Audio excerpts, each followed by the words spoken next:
अकाल मूरत अजूनी सहभंग गुर प्रसाद। गुरु प्यारी साध संगत फतेह प्रवान करो। वाहिगुरु जी का खालसा वाहिगुरु जी की फतेह। आप जी वडभागी हो, गुरु ग्रंथ साहब जी की हजूरी में जुड़ के कीर्तियां पासों रस भिन्ना कीर्तन सरवण कर रहा सी। जीवन दियां उही घड़ियां सफलियां जिहड़ी गुरु के सन्मुख होकर गुजारियां जान, परमात्मा की कीर्ति विच गुजारियां जान। परमात्मा की कीर्ति विच रब्बी गुण गायन करदियां करदियां जदों साडे हिरदे विच वसदे हन तो सानू संसार विच भी सफला करते हैं, परमात्मा की दरगाह दे विच भी सफला करते हैं। अरदास करिए सच्चे पातशाह नेता प्रति सानू संगत बख्शे, क्योंकि संगत सत्संगत ऐसा स्थान है जिथे ये रब्बी गुण वरताए जाते हैं। असी गुरु नानक देव पातशाह जी का 550 साला प्रकाश उत्सव मना रहे हैं। लड़ीवार गुरु नानक देव पातशाह जी की ज़ाहर पीर जगत गुरु बाबा जी की दिती हुई देन नूं याद कर रहे हैं कि साडे उपर सानू सोहनी आदर्शक विचारधारा दी, एक निवेकली विचारधारा दी, साइंटिफिक विचारधारा दी, सच्चाई भरपूर विचारधारा दी, साडे जीवन नूं सफला करन वास्ते समाजिक तौर पर, धार्मिक तौर पर, आर्थिक तौर के उपर असी संसार में जीवन जोगे हो गए। गुरु साहबा ने 3 वड्डे टूर लगाए, उदासियां जिसनों आपां कहंदे हां, लोकां नूं उतारन वास्ते जगह जगह के उपर गए। आप जी पहला टूर जिहड़ा उन्हां दा 1507 तो 1515 तक 8 साल का पहला टूर है, हिंदुस्तान के वड्डे वड्डे हिंदू तीर्थां के उपर है। दूसरा उन्हां दा 1.5 साल का सुमेर पर्बत के उपर जोगियां दे नाल गलबात दा है। तीसरा इस्लामिक देशों के विच आप जी गए ने, उत्थे इस्लाम धर्म वालियां नाल उन्होंने गलबात की। 3 वड्डे वड्डे टूर लगाए ने ते गुलाम अहमद कादियां ये गल लिखदा कि गुरु साहबां दी ये देन सी कि 3 करोड़ सिख बने जिन्हां ने उन्हां दी विचारधारा नूं कबूल किया। असी कल विचार कर रहे सां पहली उदासी दे विच जदों गुरु साहब लंका पहुँचते हैं तो लंका तो अगे फिर उन्हां दा किस जगह के उपर सफ़र है, अज आपां वो गलबात करनी है। लंका तो आप जी जाफना जाते हैं, जाफना तो आप फिर दखण दे विच भारत के दखण विच कन्याकुमारी पहुँचते हैं। कन्याकुमारी तो आप विंध्याचल दी पहाड़ियां नूं तय करते हुए केरला दे विच कोचीन पहुँचते हैं। कोचीन दे विच एक जगह पाल घाट है। पाल घाट दे विच उत्थों दे लोकी जिहड़े ने वैसे जन्म साखी वाला इस कोचीन नूं केरला नूं नास्तिकां दा देश लिखदा कि इत्थे ज़्यादातर नास्तिक बंदे रहिंदे। ते उत्थे जदों पाल घाट गए ने उत्थे लोकी मझियां मार के देवतियां नूं चढ़ाउंदे सन। गुरु साहब ने उन्हां नूं पुछया कि तुसीं मझां नूं क्यों मारदे हो, मझां नूं मार के देवतियां नूं चढ़ाउंदे हो। कहंदा जी इस तरीके दे नाल लोकी कहण लगे कि साडे पितरां नूं सुख मिलदा। गुरु साहब कहण लगे कि मझां मार के पितरां नूं सुख मिलदा, तुसीं ये ख्याल कित्थों अपने अंदर लिआंदा। इन्हां ख्यालां नूं छड्डो, ये कोझे ख्याल ने, इन्हां कोझे ख्यालां नूं अपने मन दे विचों कड्ढो, बाहर कड्ढो ते वो परमात्मा दे पितरां दा की पता कित्थे ने ते कित्थे नहीं ने। तुसीं अपनी जिंदगी वास्ते आप सोचो, अपनी जिंदगी नूं सुधारन वास्ते परमात्मा दा नाम लवो। तो गुरु साहब उत्थों पाल घाट तो अगे बिदर चले जाते। बिदर जिथे अज नानक झीरा गुरुद्वारा है, वो बिदर उत्थे चले जाते हैं। उत्थे बिदर जदों जाते हैं, बिदर विच जाके डेरा लगाते, जदों कीर्तन करते हैं तो नेड़े ही उन्हां दे 2 सैयद मुसलमान उत्थे ने, सैयद याकूब ते सैयद जलालदीन। उन्हां उत्थे एक चश्मा है ते चश्मे दे पानी नूं उन्हां ने रोकिया होया, अपने कोल कंट्रोल किया होया ते आसे पासे एक किला उसारिया होया ते पानी की उत्थे किल्लत है, पानी की शॉर्टेज है। तो जिहड़े भी लोग उन्हां कोलों पानी लैण वास्ते आते हैं तो उन्हां नूं पहलां अपनी ईन मनाउंदे ते फिर दीन विच शामिल करते। मुसलमान धर्म दे विच शामिल करन वास्ते उन्होंने एक ये तरीका रखा होया कि पानी की शॉर्टेज नूं वो वरतदे है कि पानी लैण वाला जिहड़ा है वो साडे कोल आवे ते ये साडे दीन विच शामिल हो जा। गुरु साहबा ने जदों उत्थे कीर्तन किया, लोकां नूं गलबात की, गलबात करन तो ये पता लग्या कि इस तरीके दे नाल इत्थे पानी की किल्लत का ये बहुत फायदा उठाउंदे ते पानी बड़ी मुश्किल नाल दिंदे। गुरु साहबा ने उत्थे ਸ਼ਬਦ ਉਚਾਰਨਾ ਸ਼ੁਰੂ ਕੀਤਾ। ਜਿਉਂ ਹੀ ਸ਼ਬਦ ਪੜ੍ਹ ਰਹੇ ਸਨ, ਕੀਰਤਨ ਕਰ ਰਹੇ ਸਨ, ਕਿ ਉੱਥੇ ਚਸ਼ਮਾ ਵਗਣਾ ਸ਼ੁਰੂ ਹੋ ਗਿਆ। ਤੇ ਉੱਥੇ ਜਿਨ੍ਹਾਂ ਦਾ ਚਸ਼ਮਾ, ਉਹ ਸੈਯਦ ਜਿੱਥੇ ਸਨ ਬੈਠੇ ਹੋਏ, ਉਹਨਾਂ ਦਾ ਚਸ਼ਮਾ ਸੁੱਕਣਾ ਸ਼ੁਰੂ ਹੋ ਗਿਆ। ਉਹ ਚਸ਼ਮਾ ਸੁੱਕ ਗਿਆ ਤੇ ਇਹ ਚਸ਼ਮਾ ਵਗਣਾ ਸ਼ੁਰੂ ਹੋ ਗਿਆ ਤੇ ਪਾਣੀ ਜਿਹੜਾ ਥਰਾ ਥਰ ਉਸ ਚਸ਼ਮੇ ਵਿੱਚ ਆਉਣਾ ਸ਼ੁਰੂ ਹੋ ਗਿਆ। ਲੋਕਾਂ ਨੇ ਉੱਥੋਂ ਪਾਣੀ ਭਰਨਾ ਸ਼ੁਰੂ ਕਰ ਦਿੱਤਾ, ਜਿਹਨੂੰ ਆਪਾਂ ਅੱਜ ਨਾਨਕ ਝੀਰਾ ਕਹਿੰਦੇ ਆ। ਉਹ ਅੱਜ ਵੀ ਹੈ। ਤੇ ਗੁਰੂ ਸਾਹਿਬਾਂ ਨੇ ਜਦੋਂ ਉਹਨਾਂ ਨੇ ਦੇਖਿਆ, ਸੈਯਦ ਮੁਸਲਮਾਨਾਂ ਨੇ ਦੇਖਿਆ ਕਿ ਸਾਡਾ ਚਸ਼ਮਾ ਸੁੱਕ ਗਿਆ, ਤੇ ਉਹ ਨੱਠੇ ਆਏ ਤੇ ਦੇਖਦੇ ਕਿ ਫਕੀਰ ਕੀਰਤਨ ਕਰ ਰਿਹਾ, ਤੇ ਉਹਦੇ ਕੋਲ, ਉਹਨਾਂ ਕੋਲ ਆ ਕੇ ਬੈਠ ਗਏ ਤੇ ਕਹਿਣ ਲੱਗੇ, ਤੁਸੀਂ ਇਹ ਕੀ ਕੀਤਾ, ਸਾਡੇ ਚਸ਼ਮੇ ਦਾ ਪਾਣੀ ਸੁਕਾ ਦਿੱਤਾ। ਕਹਿੰਦੇ ਨੇ, ਮੈਂ ਨਹੀਂ ਸੁਕਾਇਆ, ਉਸ ਵਾਹਿਗੁਰੂ ਦੀ ਕਰਨੀ ਐਸੀ ਹੈ, ਉਹ ਵਾਹਿਗੁਰੂ ਕਰਦਾ ਜੋ ਕਰਦਾ, ਮੈਂ ਕੁਛ ਨਹੀਂ ਕੀਤਾ। ਤੁਸੀਂ ਪਰ ਐਸੇ ਧਰਮ ਵਿੱਚ ਹੋ। ਗੁਰੂ ਸਾਹਿਬਾਂ ਨੇ ਉੱਥੇ ਉਹਨਾਂ ਨੂੰ ਇਹ ਗੱਲ ਸਮਝਾਉਣ ਦੀ ਕੋਸ਼ਿਸ਼ ਕੀਤੀ ਕਿ ਜਿਹੜੇ ਧਰਮ ਵਿੱਚ ਤੁਸੀਂ ਹੋ, ਉਹ ਕੀ ਧਰਮ ਤੁਹਾਨੂੰ ਇਹ ਸਿਖਾਉਂਦਾ ਕਿ ਤੁਸੀਂ ਪਾਣੀ ਕਿਸੇ ਨੂੰ ਨਾ ਦਿਓ। ਤੇ ਉਹ ਕਹਿਣ ਲੱਗੇ, ਉਸ ਵੇਲੇ ਗੁਰੂ ਸਾਹਿਬਾਂ ਨੇ ਉਹ ਸ਼ਲੋਕ ਉਚਾਰਨ ਕੀਤਾ ਤੇ ਕਹਿਣ ਲੱਗੇ, ਮੈਂ ਤੁਹਾਨੂੰ ਇੱਕ ਗੱਲ ਕਹਿਣਾ ਕਿ ਮੁਸਲਮਾਨ ਕੈਸਾ ਹੋਣਾ ਚਾਹੀਦਾ। ਕਹਿੰਦੇ, ਮਿਹਰ ਮਸੀਤ, ਸਿਦਕ ਮੁਸੱਲਾ, ਹੱਕ ਹਲਾਲ ਕੁਰਾਨ, ਸ਼ਰਮ ਸੁਨਤ, ਸੀਲ ਰੋਜ਼ਾ, ਹੋ ਮੁਸਲਮਾਨ। ਜੇ ਤੂੰ ਮੁਸਲਮਾਨ ਤੁਸੀਂ ਬਣਨਾ ਹੀ ਚਾਹੁੰਦੇ ਹੋ ਤੇ ਇਸ ਤਰੀਕੇ ਨਾਲ ਕਰੋ ਕਿ ਆਪਣੇ ਅੰਦਰ ਇੱਕ ਮਿਹਰ ਰੱਖੋ। ਮਸੀਤ ਇੱਦਾਂ ਨਹੀਂ ਕਿ ਤੁਸੀਂ ਮਸੀਤ ਵਿੱਚ ਬੈਠ ਕੇ ਨਮਾਜ਼ ਪੜ੍ਹ ਲਈ, ਨਹੀਂ, ਤੁਹਾਡੇ ਅੰਦਰ ਦਇਆ ਹੋਣੀ ਚਾਹੀਦੀ। ਮਸੀਤ ਐਸੀ ਹੋਵੇ ਜਿਹਦੇ ਅੰਦਰ ਦਇਆ ਹੋਵੇ। ਮਸੀਤ ਹੋਵੇ ਜਾਂ ਨਾ ਹੋਵੇ, ਲੇਕਿਨ ਦਇਆ ਅੰਦਰ ਹੋਵੇ, ਸਮਝ ਲਓ ਕਿ ਮਸੀਤ ਵਿੱਚ ਬੈਠੇ ਆ। ਦਇਆ ਮਸੀਤ, ਸਿਦਕ ਮੁਸੱਲਾ, ਮੁਸੱਲਾ ਹੁੰਦਾ ਜਿਹਦੇ ਤੇ ਬੈਠ ਕੇ ਨਮਾਜ਼ ਪੜ੍ਹਦੇ ਆ। ਕਹਿੰਦੇ ਮੁਸੱਲਾ ਹੋਵੇ ਜਾਂ ਨਾ ਹੋਵੇ, ਤੁਹਾਡੇ ਅੰਦਰ ਸਿਦਕ ਹੋਣਾ ਚਾਹੀਦਾ, ਭਰੋਸਾ ਹੋਣਾ ਚਾਹੀਦਾ। ਸਿਦਕ ਹੋਵੇ, ਸਿਦਕ ਮੁਸੱਲਾ, ਹੱਕ ਹਲਾਲ ਕੁਰਾਨ, ਕੁਰਾਨ ਦੀ ਆਇਤਾਂ ਤੁਸੀਂ ਪੜ੍ਹੋ ਨਾ ਪੜ੍ਹੋ, ਹੱਕ ਹਲਾਲ ਦੀ ਕਮਾਈ ਕਰੋ। ਸ਼ਰਮ ਸੁਨਤ, ਤੁਸੀਂ ਕਹਿੰਦੇ ਸੁਨਤ ਰੱਖਣ ਨਾਲ ਮੁਸਲਮਾਨ ਬਣਦਾ, ਤੇ ਗੁਰੂ ਸਾਹਿਬ ਕਹਿੰਦੇ ਨੇ, ਮੈਂ ਕਹਿੰਦਾ ਤੁਸੀਂ ਸ਼ਰਮ ਰੱਖੋ, ਭਾਵ ਵਿਕਾਰਾਂ ਤੋਂ ਹਟ ਕੇ ਰਹੋ। ਵਿਕਾਰਾਂ ਤੋਂ ਹਟ ਕੇ ਰਹੋ ਤੇ ਸੁਨਤ ਕਰਾਉਣ ਦੀ ਲੋੜ ਕੋਈ ਨਹੀਂ ਹੈਗੀ। ਸ਼ਰਮ ਸੁਨਤ, ਸੀਲ ਰੋਜ਼ਾ, ਤੇ ਰੋਜ਼ੇ ਰੱਖਣ ਦੀ ਲੋੜ ਨਹੀਂ। ਤੁਸੀਂ ਆਪਣੇ ਸੁਭਾਅ ਨੂੰ ਬਦਲੋ, ਸੀਲ ਸੁਭਾਅ ਕਰ ਲਵੋ, ਮਿੱਠਾ ਸੁਭਾਅ ਕਰ ਲਵੋ, ਹੋ ਮੁਸਲਮਾਨ। ਇੱਦਾਂ ਦੇ ਮੁਸਲਮਾਨ ਬਣੋ ਤੇ ਤਾਂ ਤੁਹਾਡਾ ਮੁਸਲਮਾਨ ਬਣਨ ਦਾ ਫਾਇਦਾ। ਇਸ ਤਰ੍ਹਾਂ ਪਾਣੀ ਰੋਕਣ ਦਾ ਕੋਈ ਫਾਇਦਾ ਨਹੀਂ। ਗੁਰੂ ਸਾਹਿਬਾਂ ਨੇ ਉਹਨਾਂ ਨੂੰ ਸਮਝਾਇਆ, ਉਹ ਗੁਰੂ ਦੇ ਚਰਨ ਹੀ ਲੱਗੇ। ਤੇ ਇਸ ਵੇਲੇ ਆਪਾਂ ਦੇਖਦੇ ਹਾਂ ਕਿ ਉੱਥੇ ਨਾਨਕ ਝੀਰਾ ਗੁਰਦੁਆਰਾ, ਇਸ ਵੇਲੇ ਸਿੱਖਾਂ ਦੀ ਆਬਾਦੀ ਕਾਫੀ ਹੈ। ਉੱਥੇ ਸਿੱਖਾਂ ਦੀ ਇੱਕ ਯੂਨੀਵਰਸਿਟੀ ਵੀ ਹੈਗੀ ਹੈ। ਇੱਥੋਂ ਆਪਣੇ ਵੀ ਬਹੁਤ ਸਾਰੇ ਸਟੂਡੈਂਟਸ ਉੱਥੇ ਪੜ੍ਹਨ ਵੀ ਜਾਂਦੇ ਨੇ ਤੇ ਬੜੀ ਵੱਡੀ ਪੱਧਰ ਦੇ ਉੱਪਰ ਇਹ ਗੁਰਪੁਰਬ ਵੀ ਉੱਥੇ ਮਨਾਇਆ ਜਾਣਾ। ਉੱਥੇ ਇਹ ਗੁਰੂ ਨਾਨਕ ਦੀ ਦੇਣ ਹੈ ਕਿ ਅੱਜ ਉੱਥੇ ਸਿੱਖ ਬੈਠੇ ਹੋਏ ਨੇ। ਤੇ 1699 ਦੀ ਵਿਸਾਖੀ ਤੇ ਆਪਾਂ ਦੇਖਦੇ ਹਾਂ, ਜਦੋਂ ਗੁਰੂ ਸਾਹਿਬਾਂ ਨੇ ਸਿਰਾਂ ਦੀ ਮੰਗ ਕੀਤੀ ਸੀ ਅਨੰਦਪੁਰ ਸਾਹਿਬ ਵਿਖੇ, ਤੇ ਇੱਥੋਂ ਬਿਦਰ ਤੋਂ ਚੱਲ ਕੇ ਭਾਈ ਸਾਹਿਬ ਸਿੰਘ ਜੀ ਉੱਥੇ ਗਏ ਸਨ। ਉਹ ਬਿਦਰ ਦੇ ਰਹਿਣ ਵਾਲੇ ਸਨ। ਇਹ ਗੁਰੂ ਨਾਨਕ ਦੀ ਸਿੱਖੀ ਸੀ। ਉਸ ਵੇਲੇ ਭਾਈ ਸਾਹਿਬ ਚੰਦ ਉਹਨਾਂ ਦਾ ਨਾਂ ਸੀ, ਅੰਮ੍ਰਿਤ ਛਕ ਕੇ ਭਾਈ ਸਾਹਿਬ ਸਿੰਘ ਬਣੇ, ਤੇ ਇੱਥੋਂ ਬਿਦਰ ਤੋਂ ਉਹ ਗਏ ਸੀ ਉਸ ਵੇਲੇ। ਇਹ ਗੁਰੂ ਨਾਨਕ ਦੀ ਸਿੱਖੀ ਸੀ ਜਿਹੜੀ ਦੂਰ ਦੂਰ ਤੱਕ ਫੈਲੀ। ਇਹ ਮੈਂ ਤੁਹਾਡੇ ਨਾਲ ਤਾਂ ਗੱਲ ਕਰ ਰਿਹਾ ਕਿ ਜਦੋਂ ਜਦੋਂ ਜਿੱਥੇ ਜਿੱਥੇ ਜਾਂਦੇ ਗੁਰੂ ਸਾਹਿਬ, ਇਹ ਸੰਗਤਾਂ ਕਾਇਮ ਕਰਦੇ ਤੇ ਗੁਰੂ ਦੇ ਸਿੱਖ ਬਣਦੇ ਜਾਂਦੇ ਲੋਕੀ। ਇਸੇ ਤਰੀਕੇ ਨਾਲ ਗੁਰੂ ਸਾਹਿਬ ਉੱਥੋਂ ਬਿਦਰ ਤੋਂ ਫਿਰ ਮੈਸੂਰ ਚਲੇ ਗਏ। ਮੈਸੂਰ ਕਰਨਾਟਕਾ ਦੇ ਵਿੱਚ ਇੱਕ ਜਗ੍ਹਾ, ਉੱਥੇ ਆਪਾਂ ਬੰਗਲੌਰ ਜਾਂਦੇ ਹਾਂ, ਬੰਗਲੌਰ ਤੋਂ ਅੱਗੇ ਮੈਸੂਰ ਹੈ ਕੁਝ ਦੂਰੀ ਦੇ ਉੱਪਰ। ਉੱਥੇ ਮੈਸੂਰ ਗਏ, ਉੱਥੇ ਭਗਤ ਨਾਮਦੇਵ ਜੀ ਰਹਿੰਦੇ ਸਨ। ਉੱਥੇ ਨਰਸੀ ਪਿੰਡ ਹੈ ਇੱਕ, ਮੈਸੂਰ ਦੇ ਵਿੱਚ ਨਰਸੀ ਪਿੰਡ ਹੈ, ਜਿੱਥੇ ਭਗਤ ਨਾਮਦੇਵ ਜੀ ਰਹਿੰਦੇ ਸਨ।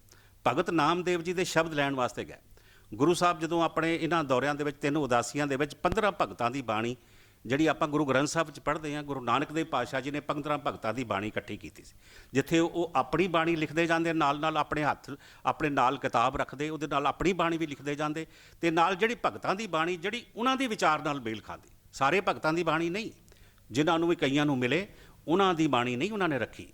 ਜਿਹੜੀ ਬਾਣੀ ਉਹਨਾਂ ਦੇ ਸਿਧਾਂਤ ਨਾਲ ਮੇਲ ਖਾਂਦੀ ਸੀ, ਉਹਨਾਂ ਭਗਤਾਂ ਦੀ ਬਾਣੀ, ਉਹਨਾਂ 15 ਭਗਤਾਂ ਦੀ ਬਾਣੀ ਗੁਰੂ ਨਾਨਕ ਦੇਵ ਜੀ ਆਪ ਉਦਾਸੀਆਂ ਦੇ ਟਾਈਮ ਦੇ ਉੱਪਰ ਲੈ ਕੇ ਆਏ।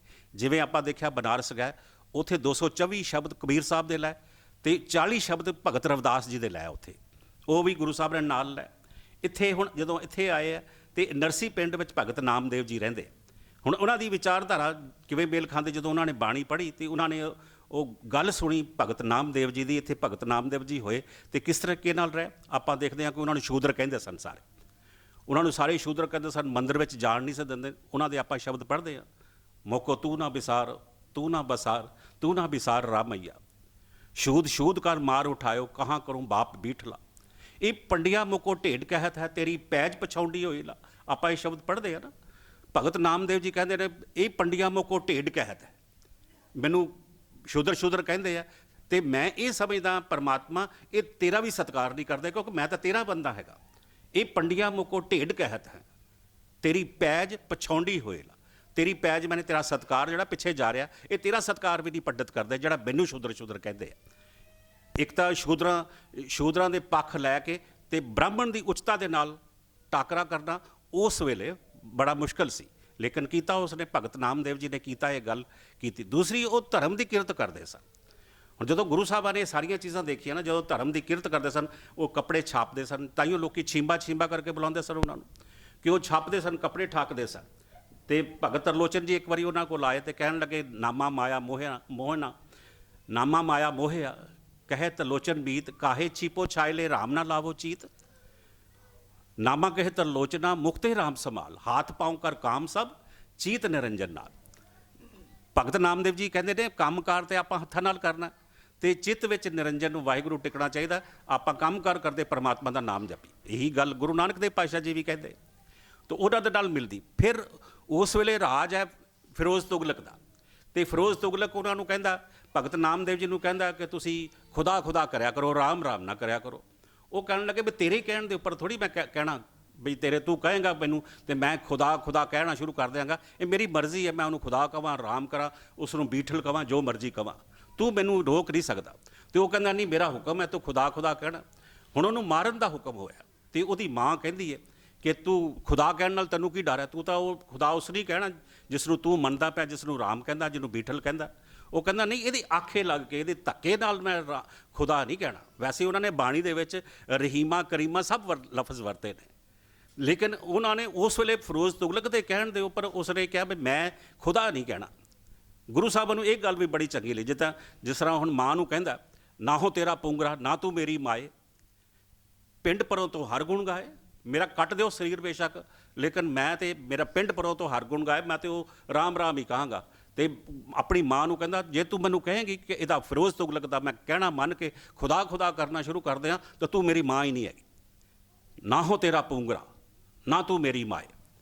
ਮਤਲਬ ਇਹ ਗੱਲ ਕਹਿ ਦਿੱਤੀ। ਗੁਰੂ ਸਾਹਿਬਾਂ ਨੂੰ ਇਹ ਗੱਲ ਵੀ ਬੜੀ ਚੰਗੀ ਲੱਗੀ ਕਿ ਕਿਸੇ ਨਾਲ ਜੁਰਤ ਕਰਕੇ ਬੋਲਣਾ, ਇਹ ਵੀ ਭਗਤ ਦੀ ਨਿਸ਼ਾਨੀ ਹੈ। ਭਗਤ ਨੱਠ ਜਾਏ ਕਿਸੇ ਪਾਸੇ, ਉਹਦੇ ਭਗਤ ਉਹਨੂੰ ਥੋੜ੍ਹੀ ਗਿਣਦੇ, ਕੋਈ ਗੁਰੂ ਸਾਹਿਬ ਨੂੰ ਨਹੀਂ ਕਿਤੇ ਭਗਤ ਜਿਹੜਾ ਨਾ ਕੰਮਕਾਰ ਕਰਦਾ ਹੋਵੇ, ਭਗੌੜਾ ਹੋ ਜਾਵੇ, ਥੋੜ੍ਹਾ ਜਿਹਾ ਆਇਆ ਸੰਸਾਰ ਦੇ ਉੱਪਰ, ਕੋਈ ਅਟੈਕ ਕਰਨ ਵਾਸਤੇ ਆਇਆ ਤੇ ਭੱਜ ਦੌੜ ਕੇ ਚਲੇ ਗਿਆ ਜੰਗਲਾਂ ਦੇ ਵਿੱਚ, ਸਾਨੂੰ ਕੀ ਇਹਦੇ ਨਾਲ ਜੇ ਅਟੈਕ ਕਰਦੇ ਤਾਂ ਕਰਨ ਦਿਓ, ਜੇ ਲੁੱਟਦੇ ਆ ਜ਼ੁਲਮ ਕਰਦੇ ਤਾਂ ਕਰਨ ਦਿਓ। ਗੁਰੂ ਸਾਹਿਬਾਂ ਨੇ ਇੱਦਾਂ ਦੇ ਭਗਤ ਨਹੀਂ ਮੰਨੇ। ਜਿਵੇਂ ਕਬੀਰ ਸਾਹਿਬ ਨੇ ਉੱਥੇ ਬਨਾਰਸ ਦੇ ਵਿੱਚ ਰਹਿ ਕੇ ਉਹਨਾਂ ਦੇ ਨਾਲ ਟੱਕਰ ਲਈ, ਭਗਤ ਰਵਿਦਾਸ ਜੀ ਨੇ ਟੱਕਰ ਲਈ, ਇਸ ਤਰ੍ਹਾਂ ਭਗਤ ਨਾਮਦੇਵ ਜੀ ਨੇ।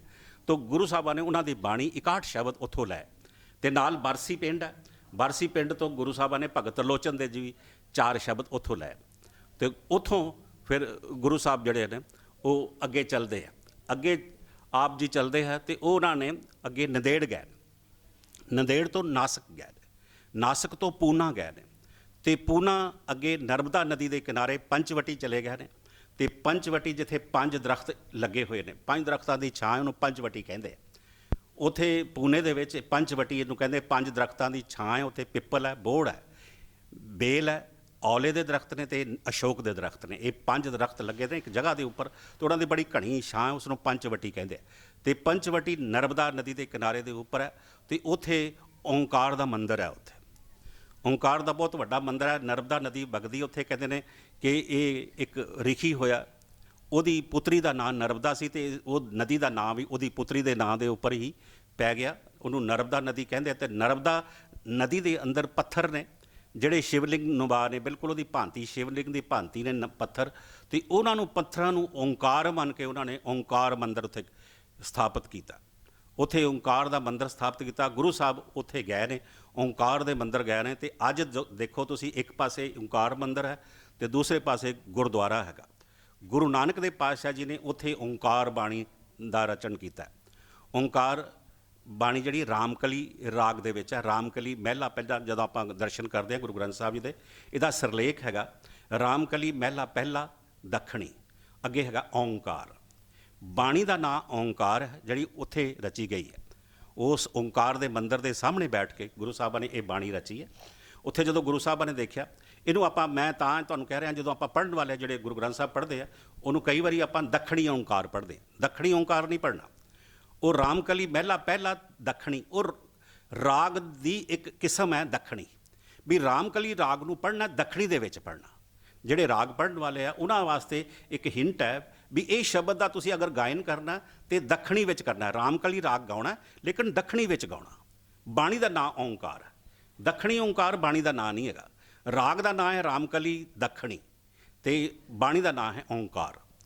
ਤਾਂ ਗੁਰੂ ਸਾਹਿਬਾਂ ਨੇ ਜਦੋਂ ਦੇਖਿਆ ਕਿ ਉੱਥੇ ਨਾਲ ਇੱਕ ਪਾਠਸ਼ਾਲਾ ਵੀ ਸੀਗੀ ਤੇ ਸਾਰੀਆਂ ਦੀਆਂ ਪੱਟੀਆਂ ਦੇ ਉੱਪਰ ਜਿੰਨੇ ਵੀ ਉੱਥੇ ਸਟੂਡੈਂਟ ਪੜ੍ਹਦੇ ਸੀਗੇ, ਬੱਚੇ ਪੜ੍ਹਦੇ ਸੀਗੇ, ਸਾਰਿਆਂ ਨੇ ਫੱਟੀਆਂ ਰੱਖੀਆਂ ਹੋਈਆਂ ਤੇ ਫੱਟੀਆਂ ਦੇ ਉੱਪਰ ਸਾਰਿਆਂ ਦੇ ਉੱਪਰ ਓਮ ਨਮੇ ਲਿਖਿਆ ਦਾ, ਓਮ ਨਮੇ ਲਿਖਿਆ ਦਾ, ਸਾਰੀਆਂ ਪੱਟੀਆਂ ਦੇ ਉੱਪਰ ਓਮ ਨਮੇ ਲਿਖਿਆ ਦਾ। ਤੇ ਗੁਰੂ ਸਾਹਿਬਾਂ ਨੇ ਉਸ ਵੇਲੇ ਉੱਥੇ ਇਹ ਓਂਕਾਰ ਦੀ ਬਾਣੀ ਰਚੀ ਤੇ ਉਹਨਾਂ ਨੂੰ ਉਸ ਦੇ ਪੰਡਤਾਂ ਨੂੰ ਇਹ ਸਮਝਾਇਆ ਕਿ ਤੁਸੀਂ ਇਹ ਗੱਲ ਕਹਿੰਦੇ ਹੋ ਕਿ ਬ੍ਰਹਮਾ ਨੇ ਸਾਰੀ ਸ੍ਰਿਸ਼ਟੀ ਰਚੀ ਹੈ, ਲੇਕਿਨ ਬ੍ਰਹਮਾ ਤੇ ਨੂੰ ਪੈਦਾ ਕਰਨ ਵਾਲਾ ਪਰਮਾਤਮਾ ਆਪ ਹੈ। ਜਦੋਂ ਸ਼ੁਰੂ ਕਰਦੇ ਆ ਓਂਕਾਰ ਦੀ ਬਾਣੀ ਤੇ ਉੱਥੇ ਉਹ ਹੀ ਸ਼ੁਰੂ ਕਰਦੇ ਆ ਓਂਕਾਰ ਬ੍ਰਹਮਾ ਉਤਪਤ, ਓਂਕਾਰ ਬ੍ਰਹਮਾ ਉਤਪਤ, ਇੱਥੋਂ ਸ਼ੁਰੂ ਹੁੰਦੀ ਬਾਣੀ ਕਿ ਉਸ ਓਂਕਾਰ ਨੇ, ਉਸ ਵਾਹਿਗੁਰੂ ਨੇ ਬ੍ਰਹਮਾ ਨੂੰ ਪੈਦਾ ਕੀਤਾ। ਓਂਕਾਰ ਲਾਇਆ ਜਿਸ ਚਿਤ, ਉਸ ਬ੍ਰਹਮਾ ਨੇ ਪਰਮਾਤਮਾ ਨਾਲ ਧਿਆਨ ਜੋੜਿਆ ਤੇ ਤਾਂ ਉਹਦੇ ਅੰਦਰ ਕੋਈ ਗੁਣ ਪੈਦਾ ਹੋਏ। ਉਹਨਾਂ ਨੂੰ ਬ੍ਰਹਮਾ ਨੂੰ ਕੋਈ ਗੁਣ ਦੇਣ ਵਾਲਾ ਅਗਰ ਹੈਗਾ ਤੇ ਉਹਨੇ ਬ੍ਰਹਮਾ ਨੇ ਪਰਮਾਤਮਾ ਨਾਲ ਚਿੱਤ ਜੋੜਿਆ ਤੇ ਬ੍ਰਹਮਾ ਨੂੰ ਅਗਰ ਕੋਈ ਪੈਦਾ ਕਰਨ ਵਾਲਾ ਹੈਗਾ ਤੇ ਉਹ ਪਰਮਾਤਮਾ ਹੈਗਾ। ਤੇ ਫਿਰ ਰਹਾਉ ਦੇ ਵਿੱਚ ਗੁਰੂ ਸਾਹਿਬ ਉਹਨੂੰ ਉੱਥੇ ਦੇ ਪੰਡਤਾਂ ਨੂੰ ਸਮਝਾਉਂਦੇ ਆ ਕਿ ਆ ਸੁਣ ਪਾਂਡੇ ਕਿਆ ਲਿਖੋ ਜੰਜਾਲਾ, ਲਿਖੋ ਰਾਮ ਨਾਮ ਗੁਰਮੁਖ ਗੋਪਾਲਾ। ਕਹਿੰਦੇ ਸੁਣ ਪਾਂਡੇ ਕਿਆ ਲਿਖੋ ਜੰਜਾਲਾ, ਕੀ ਮਾਇਆ ਦੀਆਂ ਗੱਲਾਂ ਕਰਦਾ ਰਹਿਣਾ ਤੂੰ ਹਰ ਵੇਲੇ। ਸੁਣ ਪਾਂਡੇ ਕਿਆ ਲਿਖੋ ਜੰਜਾਲਾ, ਲਿਖੋ ਰਾਮ ਨਾਮ ਗੁਰਮੁਖ ਗੋਪਾਲਾ। ਜੇ ਲਿਖਣਾ ਤੇ ਪਰਮਾਤਮਾ ਦੇ ਨਾਮ ਦੀ ਗੱਲ ਲਿਖ। ਪਾਂਧਾ ਪੜ੍ਹਿਆ ਆਖੀਏ, ਗੁਰੂ ਸਾਹਿਬ ਨੂੰ ਸਮਝਾਉਂਦੇ ਹੈ ਕਿ ਪਾਂਧਾ ਪੜ੍ਹਿਆ ਆਖੀਏ, ਵਿਦਿਆ ਵਿਚਰੇ ਸਹਿਜ ਸੁਭਾਏ। ਕਹਿੰਦੇ ਨੇ ਮੈਂ ਉਹਨੂੰ ਪੜ੍ਹਿਆ ਲਿਖਿਆ ਗਿਣਦਾ ਜਿਹੜਾ ਵਿਦਿਆ ਦੀ ਵਿਚਾਰ ਕਰਦਾ। ਵਿਦਿਆ ਸੋਧੇ ਤਤ ਲਹੇ ਰਾਮ ਨਾਮ ਗੁਣਸਾਰ। ਕਹਿੰਦੇ ਨੇ ਜਿਹੜਾ ਪਰਮਾਤਮਾ ਦੇ ਨਾਮ ਦੀ ਗੁਣਾਂ ਦੀ ਸਾਰ ਅੰਦਰ ਸਮੇਟਦਾ ਆਪਣੇ, ਤੇ ਕਹਿੰਦੇ ਨੇ ਮੈਂ ਉਹਨੂੰ ਪੜ੍ਹਿਆ ਲਿਖਿਆ ਕਰਦਾ ਜਿਹੜਾ ਵਿਦਿਆ ਵਿਚਰੇ ਸਹਿਜ ਸੁਭਾਏ, ਵਿਚਾਰ ਕਰਦਾ ਔਰ ਆਪਣੇ ਅੰਦਰ ਸਹਿਜ ਪੜਦਾ। ਉਹ ਕਹਿੰਦੇ ਪੜ੍ਹਿਆ ਲਿਖਿਆ ਪੰਡਤ ਹੋ ਸਕਦਾ, ਜਿਹੜਾ ਵਿਦਿਆ ਦੀ ਵਿਚਾਰ ਨਹੀਂ ਕਰਦਾ ਉਹ ਨਹੀਂ ਹੋ ਸਕਦਾ। ਪਾਂਧਾ ਗੁਰਮੁਖ ਆਖੀਏ, ਆਖੀਏ ਚਾਟੜਿਆ ਮਤ ਦੇ, ਨਾਮ ਸੰਭਾਲੋ ਨਾਮ ਸੰਗਰਹੋ ਲਾਹਾ ਜਗ ਮੇਲੇ। ਗੁਰੂ ਸਾਹਿਬ ਕਹਿੰਦੇ ਨੇ ਮੈਂ ਉਹਨੂੰ ਪੜ੍ਹਿਆ ਲਿਖਿਆ, ਉਹਨੂੰ ਗੁਰਮੁਖ ਪੰਡਤ ਆਖਦਾ, ਵਿਦਵਾਨ ਆਖਦਾ ਕਿ ਜਿਹੜਾ ਆਪਣੇ ਸਟੂਡੈਂਟਸ ਨੂੰ ਇਹ ਮਤ ਦਿੰਦਾ ਕਿ ਨਾਮ ਜਪਿਆ ਕਰੋ, ਨਾਮ ਇਕੱਠਾ ਕਰਿਆ ਕਰੋ, ਨਾਮ ਸੰਭਾਲੋ ਨਾਮ ਸੰਗਰਾਹੋ ਲਾਹਾ ਜਗ ਮੇਲੇ। ਸੱਚ ਪੱਟੀ ਸੱਚ ਮਨ, ਪੱਟੀ ਕਿਹੜੀ ਲਿਖਣੀ ਹੈ? ਕਹਿੰਦੇ ਸੱਚ ਪੱਟੀ ਸੱਚ ਮਨ, ਸੱਚੇ ਹਿਰਦੇ ਦੇ ਨਾਲ ਆਪਣੇ ਹਿਰਦੇ ਵਿੱਚ ਪਰਮਾਤਮਾ ਵਸਾ ਕੇ ਸੱਚ ਦੀ ਗੱਲ ਕਰ। ਸੱਚ ਪੱਟੀ ਸੱਚ ਮਨ, ਪੜ੍ਹੀਏ ਸ਼ਬਦ ਸੁਸਾਰ, ਪੜ੍ਹੀਏ ਸ਼ਬਦ ਸੁਸਾਰ। ਨਾਨਕ ਸੋ ਪੰਡਤ ਪੜ੍ਹਿਆ, ਨਾਨਕ ਸੋ ਪੰਡਤ ਪੜ੍ਹਿਆ ਬੀਨਾ ਰਾਮ ਨਾਮ, ਜਿਸ ਰਾਮ ਨਾਮ ਗਲ ਹਾਰ। ਨਾਨਕ ਸੋ ਪੰਡਤ ਪੜ੍ਹਿਆ ਬੀਨਾ ਜਿਸ ਰਾਮ ਨਾਮ ਗਲ ਹਾਰ। ਜਿਸ ਨੇ ਗਲੇ ਦੇ ਵਿੱਚ ਪਰਮਾਤਮਾ ਦੇ ਨਾਮ ਦਾ ਹਾਰ ਪਾਇਆ ਹੋਇਆ ਉਹ ਅਸਲੀ ਪੰਡਤ ਹੈ, ਉਹੀ ਵਿਦਵਾਨ ਹੈ। ਜਿਹੜੇ ਪਰਮਾਤਮਾ ਦੀ ਗੱਲ ਕਰਦਾ, ਜਿਹੜੇ ਪਰਮਾਤਮਾ ਦੀ ਗੱਲ ਕਰਦਾ ਉਹ ਚਾਟੜਿਆਂ ਨੂੰ ਵੀ ਇਹੀ ਗੱਲ ਸਮਝਾਉਂਦਾ ਔਰ ਪੱਟੀ ਦੇ ਉੱਪਰ ਵੀ ਇਹੀ ਸੱਚ ਦੀ ਗੱਲ ਲਿਖਦਾ। ਤੁਸੀਂ ਓਂਕਾਰ ਨਵੇਂ ਤਾਂ ਲਿਖਿਆ, ਤੁਸੀਂ ਓਂਕਾਰ ਨੂੰ ਨਹੀਂ ਜਾਣਦੇ। ਤਾਂ ਗੁਰੂ ਸਾਹਿਬਾਂ ਦੇ ਚਰਨਾਂ ਦੇ ਉੱਪਰ ਉੱਥੇ ਦੇ ਪੰਡਤ ਸਾਰੇ ਡਿੱਗ ਪਏ ਉਹਨਾਂ ਦੇ ਚਰਨਾਂ ਦੇ ਉੱਪਰ। ਸੱਚੇ ਪਾਤਸ਼ਾਹ ਸਾਨੂੰ ਗੱਲ ਅੱਜ ਸਮਝ ਆਈ। ਤਾਂ ਉਸ ਵੇਲੇ ਬਹੁਤ ਸਾਰੇ ਸਿੱਖ ਬਣੇ ਗੁਰੂ ਨਾਨਕ ਦੇਵ ਪਾਤਸ਼ਾਹ ਜੀ ਦੇ। ਉਸ ਵੇਲੇ ਗੁਰੂ ਨਾਨਕ ਦੇਵ ਪਾਤਸ਼ਾਹ ਜੀ ਨੇ ਉੱਥੋਂ ਅੱਗੇ ਆਪਣਾ ਰੂਟ ਜਿਹੜਾ ਹੈ ਉਹ ਅੱਗੇ ਲਿਆ। ਇੱਥੋਂ ਅੱਗੇ ਇੰਦੌਰ ਜਾਂਦੇ ਆ, ਉੱਥੋਂ ਉਜੈਨ ਨੂੰ ਜਾਂਦੇ। ਇੰਦੌਰ ਵੀ ਗੁਰੂ ਸਾਹਿਬ ਦਾ ਇੱਕ ਗੁਰਦੁਆਰਾ ਇਮਲੀ ਸਾਹਿਬ ਗੁਰਦੁਆਰਾ ਇੰਦੌਰ ਦੇ ਵਿੱਚ ਵੀ ਹੈ ਗੁਰੂ ਸਾਹਿਬ ਦਾ। ਉਜੈਨ ਜਾਂਦੇ ਆ, ਉਜੈਨ ਜਿੱਥੇ ਕੁੰਭ ਦਾ ਮੇਲਾ ਵੀ ਲੱਗਦਾ ਉੱਥੇ ਵੀ ਗਏ। ਉੱਥੇ ਵੀ ਕਹਿੰਦੇ ਇੱਕ ਬ੍ਰਹਮਾ ਦੀ ਕਿੱਲੀ ਲੱਗੀ ਹੋਈ, ਤੇ ਬ੍ਰਹਮਾ ਦੀ ਕਿੱਲੀ ਲੱਗੀ ਹੋਈ ਤੇ ਉੱਥੇ ਦੇ ਪੰਡਤਾਂ ਨਾਲ ਜਦੋਂ ਗੱਲ ਕੀਤੀ ਉਜੈਨ ਦੇ ਮੰਦਿਰ ਦੇ ਵਿੱਚ, ਕਹਿੰਦੇ ਨੇ ਇਸ ਕਿੱਲੀ ਦੇ ਦੁਆਲੇ ਸਾਰੀ ਸ੍ਰਿਸ਼ਟੀ ਘੁੰਮਦੀ ਹੈ। ਇਹ ਬ੍ਰਹਮਾ ਦੀ ਕਿੱਲੀ ਹੈ, ਇਹਦੇ ਦੁਆਲੇ ਸਾਰੀ ਸ੍ਰਿਸ਼ਟੀ ਘੁੰਮਦੀ ਹੈ। ਗੁਰੂ ਸਾਹਿਬ ਕਹਿਣ ਲੱਗੇ ਕਿ ਬ੍ਰਹਮਾ ਦੀ ਕਿੱਲੀ ਦੇ ਦੁਆਲੇ ਸ੍ਰਿਸ਼ਟੀ ਨਹੀਂ ਘੁੰਮਦੀ, ਉਹ ਸ੍ਰਿਸ਼ਟੀ ਉਹਦੇ ਹੁਕਮ ਵਿੱਚ ਘੁੰਮਦੀ ਹੈ। ਤੁਸੀਂ ਬ੍ਰਹਮਾ ਉਹਦਾ ਪੈਦਾ ਕੀਤਾ ਹੋਇਆ ਤੇ ਇਹ ਸ੍ਰਿਸ਼ਟੀ ਬਣਾਉਣ ਵਾਲਾ ਪਰਮਾਤਮਾ, ਇਹ ਸ੍ਰਿਸ਼ਟੀ ਸਾਰੇ ਉਹਦੇ ਹੁਕਮ ਵਿੱਚ ਘੁੰਮ ਰਹੀ ਹੈ, ਉਹ ਬ੍ਰਹਮਾ ਦੇ ਹੁਕਮ ਵਿੱਚ ਨਹੀਂ ਘੁੰਮ ਰਹੀ। ਇਹ ਗੱਲ ਉੱਥੇ ਉਹਨਾਂ ਨੂੰ ਸਮਝਾਈ। ਉਸ ਤੋਂ ਅੱਗੇ ਆਪ ਜੀ ਫਿਰ ਅੱਗੇ ਚਲੇ ਜਾਂਦੇ ਆ। ਅੱਗੇ ਆਪ ਜੀ ਬੜੌਦਾ ਜਾਂਦੇ ਆ, ਬੜੌਦਾ ਤੋਂ ਅਹਿਮਦਾਬਾਦ ਜਾਂਦੇ। ਅਹਿਮਦਾਬਾਦ ਸਾਬਰਮਤੀ ਨਦੀ ਦੇ ਕਿਨਾਰੇ ਦੇ ਉੱਪਰ ਚਲੇ ਜਾਂਦੇ, ਪਹੁੰਚ ਜਾਂਦੇ। ਉੱਥੇ ਇੱਕ ਸ਼ਹਿਰ ਹੈ ਪਾਲੀਤਾਣਾ। ਪਾਲੀਤਾਣਾ ਪਹੁੰਚ ਜਾਂਦੇ ਤੇ ਉੱਥੇ ਇਹਨਾਂ ਦਾ ਜੈਨੀਆਂ ਦਾ ਇੱਕ ਬਹੁਤ ਵੱਡਾ ਮੰਦਿਰ ਹੈ, ਬਹੁਤ ਖੂਬਸੂਰਤ ਮੰਦਿਰ ਜੈਨੀਆਂ ਦਾ। ਉੱਥੇ ਜੈਨ ਮਤ ਵੀ ਆਪਣੇ ਭਾਰਤ ਵਿੱਚ ਹੋਇਆ, ਅੱਜ ਤੇ ਬਹੁਤ ਘਟ ਚੁੱਕਾ। ਹੁਣ ਉਸ ਵੇਲੇ ਕੁਝ ਯੋਗ ਮਤ ਦੇ ਨਾਲ ਜੈਨ ਮਤ ਵੀ ਥੋੜ੍ਹਾ ਥੋੜ੍ਹਾ ਸੀਗਾ। ਉਹ ਜੈਨੀਆਂ ਦਾ ਮੰਦਿਰ ਬਹੁਤ ਵਧੀਆ ਮੰਦਿਰ ਸੀਗਾ, ਲੇਕਿਨ ਉੱਥੇ ਦੇ ਜੈਨੀ ਆਪ ਬੜੇ ਕੁਚੀਲ ਸਨ, ਗੰਦੇ ਰਹਿੰਦੇ ਸਨ। ਕਿਉਂਕਿ ਉਹ ਜਦੋਂ ਚੱਲਦੇ ਸਨ ਹੱਥ ਵਿੱਚ ਝਾੜੂ ਪਕੜ ਕੇ ਜਾਂਦੇ ਸਨ, ਮੂੰਹ ਦੇ ਉੱਪਰ ਪੱਟੀ ਬੰਨ੍ਹਦੇ ਸਨ, ਹੱਥ ਵਿੱਚ ਝਾੜੂ ਪਕੜ ਕੇ ਜਾਣਾ। ਅੱਗੇ ਜਿਹੜਾ ਸਭ ਤੋਂ ਫਰੰਟ ਤੇ ਜਾ ਰਿਹਾ ਉਹਨੇ ਝਾੜੂ ਫੇਰੀ ਜਾਣਾ, ਪਿੱਛੇ ਸਾਰਿਆਂ ਨੇ ਟੁਰੇ ਜਾਣਾ, ਤਾਂ ਕਿ ਪੈਰਾਂ ਦੇ ਵਿੱਚ ਉਹਨਾਂ ਦੇ ਕੋਈ ਕਿਰਮ ਨਾ ਆ ਜਾਣ, ਪੈਰੋਂ ਨੰਗੇ ਚੱਲਣਾ। ਮੂੰਹ ਦੇ ਪੱਟੀ ਬੰਨ੍ਹਣੀ ਤਾਂ ਕਿ ਮੂੰਹ ਦੇ ਵਿੱਚ ਕਿਰਮ ਨਾ ਚਲੇ ਜਾਣ, ਕਿਉਂਕਿ ਉਹ ਜੀਵਾਂ ਦੀ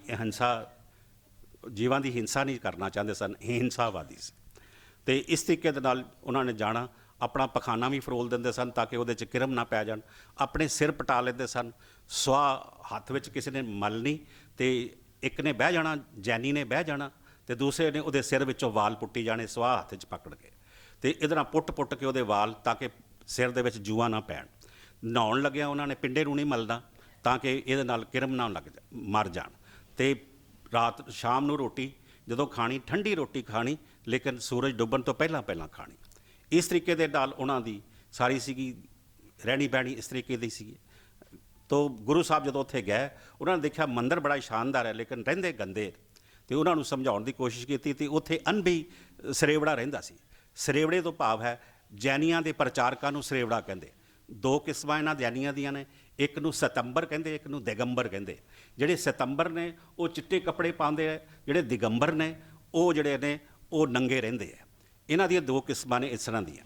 ਤੋ ਗੁਰੂ ਸਾਹਿਬ ਜਦੋਂ ਉੱਥੇ ਗਿਆ, ਉੱਥੇ ਅਨਭੀ ਨਾਂ ਦਾ ਇੱਕ ਸਰੇਵੜਾ ਸੀਗਾ, ਅਤੇ ਉਹਦੇ ਨਾਲ ਬਾਕੀ ਉਹਦੇ ਚੇਲੇ ਸੀਗੇ। ਅਤੇ ਗੁਰੂ ਸਾਹਿਬ ਉਹਨਾਂ ਨਾਲ ਗੱਲ ਕੀਤੀ, ਅਤੇ ਅਨਭੀ ਉਹਨਾਂ ਨੂੰ ਕਹਿੰਦਾ, ਗੁਰੂ ਨਾਨਕ ਦੇਵ ਪਾਤਸ਼ਾਹ ਜੀ ਨੂੰ, ਆਪ ਗੁਰੂ ਕਹਿਲਾਤੇ ਹੋ, ਭੁਨੇ ਹੋਏ ਚਣੇ ਖਾਤੇ ਹੋ, पानी बिना छान के पीते हो, तो आप कैसे गुरु हो, कितने जीवां की हत्या होती है। गुरु साहब कहने लगे भी जीवां की हत्या तो जीवां नूं मारना जिवाना परमात्मा के हत्थ विच है, लेकिन जिहड़ी गल पानी की तू कह रहा कि पानी बिना छाण तो पी जाने इहदे च जीव जाते हैं, तो ये पहला पानी जीव है जित हरिया सब को, ये तो जिंद जान है साडी, इहदे विच जीव किन्ने ने तो परमात्मा नूं पता हैगा। साडे वास्ते तो जिंद जान पर पानी हैगा, असीं पानी पींदे तो जिंदे रह सकते हैं। इन्हां नूं बंदा छाण के देखता रहे किन्ने इहदे च जीव आ रहे किते नहीं, ये गल संभव नहीं हैगी। तुसीं इहो जिहा विचार करके कोई परमारथ दा राह नहीं ढूंढ रहे, तुसीं परमारथ दे उपर नहीं जा रहे, तुसीं गलत ढंग दे उपर जा रहे हो। लेकिन वो गल मन्ने ना, तो गुरु साहब ने वो शब्द उचारिया उत्थे पालीताना विखे, जिहड़ा शब्द उचारिया, सिर खुआए पीए मलवाणी जूठा मंग खाई, फोल फदीहत मूँह लैन पढ़ासा पानी देख संगाई, भेडां वांगू सिर खुआन भरीन हथ सुहाई। कहते ने गुरु साहब कहते हैं भरीन हथ सुहाई, माओ प्यो किरत गवायन टब्बर रोवन ताई। कहते ने तुहाडे बच्चे बाल बच्चे रुल गए, तुसीं छड्ड छड़ा के उन्हां नूं आ गए, तो इत्थे आके सिर खुआन, जिद्दां सिर खुआए जिद्दां भेडां दी वाल मुन्नी दे इदां तुहाडे वाल पुट्टे जांदे आ। भरीन हथ सुहाई, भेडां वांगू सिर खुआन भरीन हथ सुहाई। एक बंदा बह जाता सी अगे, दूसरा सुआद नाल हथ पकड़दा ते उहदे वाल खिंचदा सी, कहंदा सी बई दे पटाका, वो अगला थल्ले बोलदा सी अब सुख जाता। इस तरह कर करके एक एक वाल पट्टी जांदे सन उन्हां दे। भेडां वांगू सिर खुआन ते कहंदे ने भरीन हथ सुहाई, माओ प्यो किरत गवान टब्बर रोवन ताई, तुहाडे बच्चे रोई जांदे पए ने ते तुसीं छड्ड छड़ा के उन्हां नूं इधर दिगंबर ते सतंबर बने पे हो तुसीं। फिर कहते ने फूल फदीहत लैन मूँह लैन पढ़ासा पानी देख संघाई। गुरु साहब ने उन्होंने समझाया कि ये इस तरह के सदा कुचील रहें दिन राती, मत्थे टिके नाई झुंडी पायन बहन नित मरने दड़ दबान न जाए। तुसी सदा कुचील रहंदे हो, गंदे रहंदे हो, तो अपने सिर सुट के सारा दिन बैठे रहंदे हो, कोई हसदे खेडदे नहीं, गल नहीं करते, इदां लगदा जिवें तुहाडा कोई मर गया हुंदा। झुंडी पायन बहन नित मरना है, जिवें मरण के उपर कोई बैठा होंदा ना, कोई मर गया होवे घर दा, तो तुसीं इस तरह सिर झुका के बैठे रहंदे हो, हसदे खेडदे ही बिल्कुल नहीं हैगे।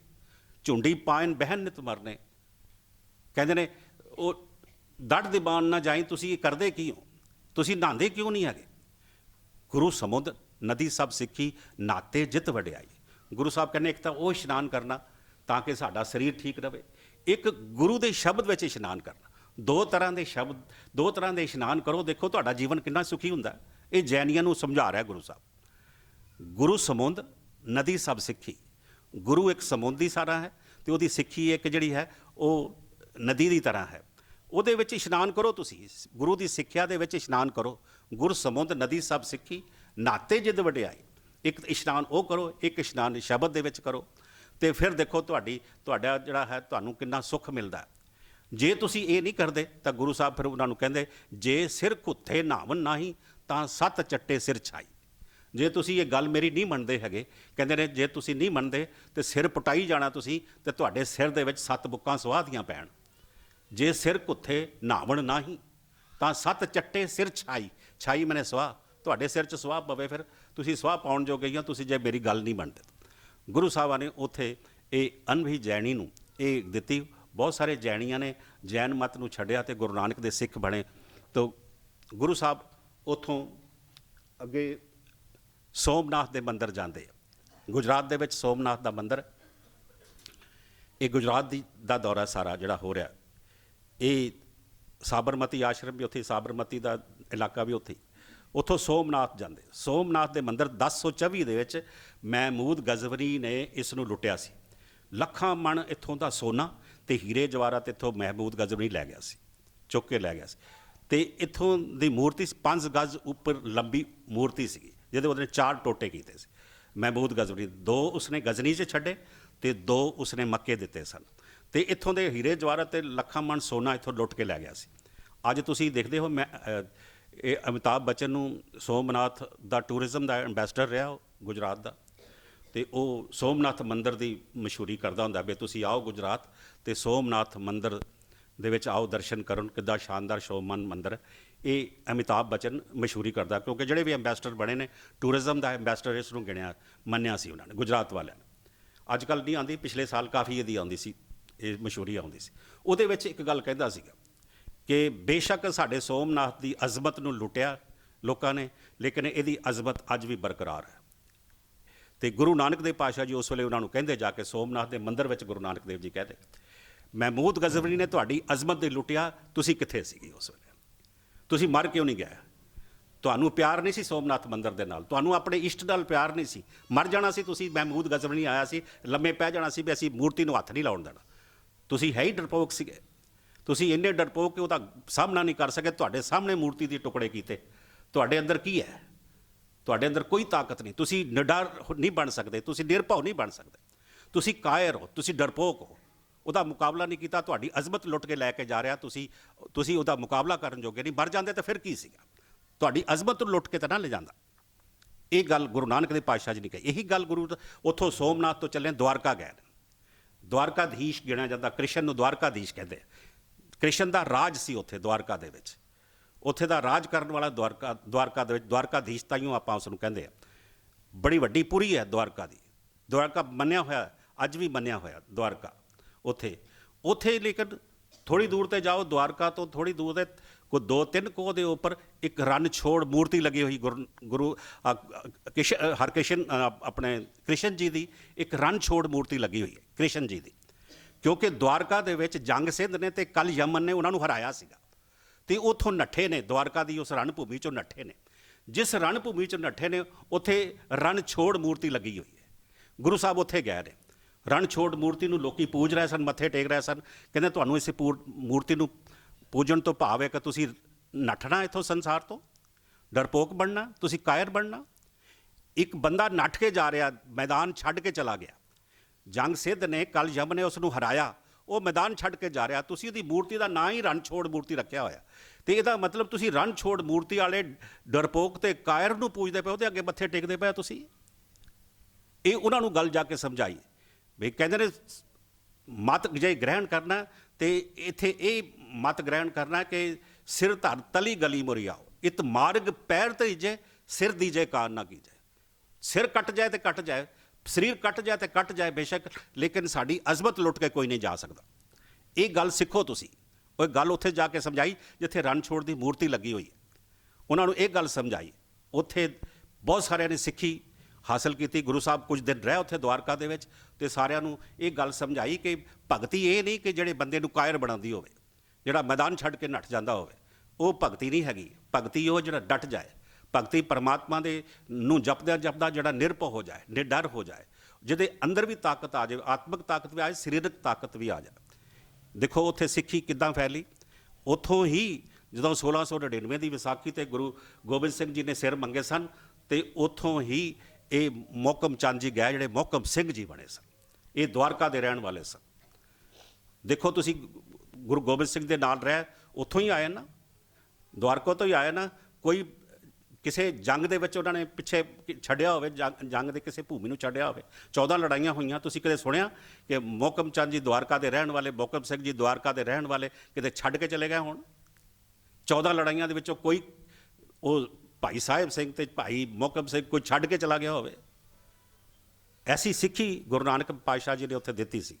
ਉੱਥੋਂ ਗੁਰੂ ਸਾਹਿਬ ਰਣਕੱਛ ਜਾਂਦੇ ਆ, ਥੋੜ੍ਹੀ ਦੂਰ ਦੇ ਉੱਪਰ ਰਣਕੱਛ ਹੈ। ਇਹ ਗੁਜਰਾਤ ਦੇ ਨਾਲ ਦੇਖਦੇ ਆ ਤੁਸੀਂ, ਛੋਟਾ ਜਿਹਾ ਇਲਾਕਾ ਲੱਗਿਆ ਰਣਕੱਛ। ਉੱਥੇ ਜਾ ਕੇ ਕ੍ਰਿਸ਼ਨ ਜੀ ਲੁਕੇ ਸਨ। ਉੱਥੇ ਵੀ ਜਦੋਂ ਗਏ ਤੇ ਬਿਆਬਾਨ ਜੰਗਲ ਸੀਗਾ, ਤੇ ਭਾਈ ਮਰਦਾਨਾ ਜੀ ਕਹਿੰਦੇ ਬਾਬਾ ਕਿੱਥੇ ਜੰਗਲ ਦੇ ਵਿੱਚ ਤੂੰ ਲੈ ਕੇ ਆਇਆ? ਕਹਿੰਦੇ ਤੈਨੂੰ ਉਹ ਜਗ੍ਹਾ ਦਿਖਾਣੀ ਜਿੱਥੇ ਇਹ ਰਣ ਛੋੜ ਕੇ ਇੱਥੇ ਆ ਕੇ ਲੁਕਿਆ ਸੀ। ਉਹ ਲੁਕਣ ਵਾਲੀ ਜਗ੍ਹਾ ਦੇ ਉੱਪਰ ਗਏ। ਉੱਥੇ ਵੀ ਲੋਕਾਂ ਨੂੰ ਕਿਹਾ ਇੱਥੇ ਤੁਸੀਂ ਉਹਨੂੰ ਪੂਜਦੇ ਪਏ ਹੋ ਜਿਹੜਾ ਰਣ ਛੋੜ ਕੇ ਆ ਕੇ ਇੱਥੇ ਲੁਕ ਗਿਆ ਸੀ। ਲੁਕਣ ਵਾਲੇ ਡਰਪੋਕਾਂ ਦੀ ਪੂਜਾ ਨਹੀਂ ਕਰਨੀ, ਤੁਸੀਂ ਉਹ ਅਕਾਲ ਪੁਰਖ ਦੀ ਪੂਜਾ ਕਰੋ ਜਿਹਦੇ ਤੁਹਾਡੇ ਅੰਦਰ ਦਲੇਰੀ ਭਰਨ। ਤਾਂ ਗੁਰੂ ਸਾਹਿਬ ਉੱਥੋਂ ਆਪ ਜੀ ਫਿਰ ਰਾਜਸਥਾਨ ਦੇ ਵਿੱਚ ਦਾਖਲ ਹੁੰਦੇ ਆ। ਰਾਜਸਥਾਨ ਦੇ ਵਿੱਚ ਉੱਥੋਂ ਗੁਜਰਾਤ ਤੋਂ ਅੱਗੇ ਰਾਜਸਥਾਨ ਦੇ ਵਿੱਚ ਆਉਂਦੇ ਆ, ਤੇ ਰਾਜਸਥਾਨ ਦੇ ਵਿੱਚ ਅਬੂ ਪਰਬਤ ਨੂੰ ਅੱਗੇ ਜਾ ਕੇ ਉਦੈਪੁਰ ਜਾਂਦੇ ਆ। ਉਦੈਪੁਰ ਵੀ ਬਹੁਤ ਵੱਡਾ ਮੰਦਿਰ ਹੈ, ਉੱਥੇ ਬਹੁਤ ਵੱਡਾ ਮੰਦਿਰ ਹੈ ਉੱਥੇ। ਤੇ ਉੱਥੇ ਵੀ ਦੇ ਜਿਹੜੇ ਮਹੰਤ ਸਨ, ਤੇ ਉੱਥੋਂ ਜਿਹੜਾ ਮੰਦਿਰ ਸੀਗਾ ਉਹ ਵੀ ਜਿੱਦਾਂ ਆਪਾਂ ਕੱਲ੍ਹ ਗੱਲ ਕੀਤੀ ਉੜੀਸਾ ਵਿੱਚ ਜਗਨਨਾਥਪੁਰੀ ਦੀ, ਇਸੇ ਤਰ੍ਹਾਂ ਦਾ ਉੱਥੇ ਵੀ ਮੰਦਿਰ ਸੀ। ਉੱਥੇ ਵੀ ਮੂਰਤੀ ਦੇ ਆਸੇ-ਪਾਸੇ ਸੋਨਾ ਬਹੁਤ ਸਾਰਾ। ਜਿਹੜੇ ਮਹੰਤ ਸਨ ਉਹਨਾਂ ਨੇ ਵੀ ਵੱਡੇ ਵੱਡੇ ਚੋਲੇ ਪਾਏ ਤੇ ਨਗ ਪਾਏ ਦੇ, ਮੁੰਦਰਾਂ ਅੰਗੂਠੀਆਂ ਦੇ ਵਿੱਚ ਨਗ ਲੱਗੇ ਹੋਏ, ਤੇ ਉਹਨਾਂ ਦੇ ਜਿਹੜੇ ਸਨ ਚੋਲੇ ਵੱਡੇ ਵੱਡੇ, ਉਹਨਾਂ ਦੇ ਨਾਲ ਵੀ ਬਹੁਤ ਸਾਰੀ ਕਢਾਈ ਸੋਨੇ ਦੀ ਕੀਤੀ ਹੋਈ, ਤੇ ਸੁਗੰਧੀਆਂ ਲਗਾਈਆਂ ਹੋਈਆਂ, ਤੇ ਆਸੇ-ਪਾਸੇ ਸੁਗੰਧੀਆਂ ਖਲੇਰੀਆਂ ਹੋਈਆਂ ਮੰਦਿਰ ਦੇ ਵਿੱਚ। ਤੇ ਉਹ ਮੰਤ ਗੁਰੂ ਸਾਹਿਬ ਬੈਠੇ, ਤਾਂ ਮੰਤ ਜੀ ਇੱਕ ਦੋ ਵਾਰੀ ਲੰਘ ਕੇ ਗਿਆ ਉਹਨਾਂ ਦੇ ਕੋਲੋਂ। ਤੇ ਭਾਈ ਮਰਦਾਨਾ ਜੀ ਕਹਿੰਦੇ ਕਿ ਮੰਤ ਜੀ ਗੱਲ ਨਹੀਂ ਸੁਣਦੇ ਕਿਸੇ ਦੀ, ਦੇਖਦੇ ਨਹੀਂ ਵੀ ਇੱਥੇ ਕੌਣ ਆਇਆ ਤੇ ਕੌਣ ਨਹੀਂ ਆਇਆ।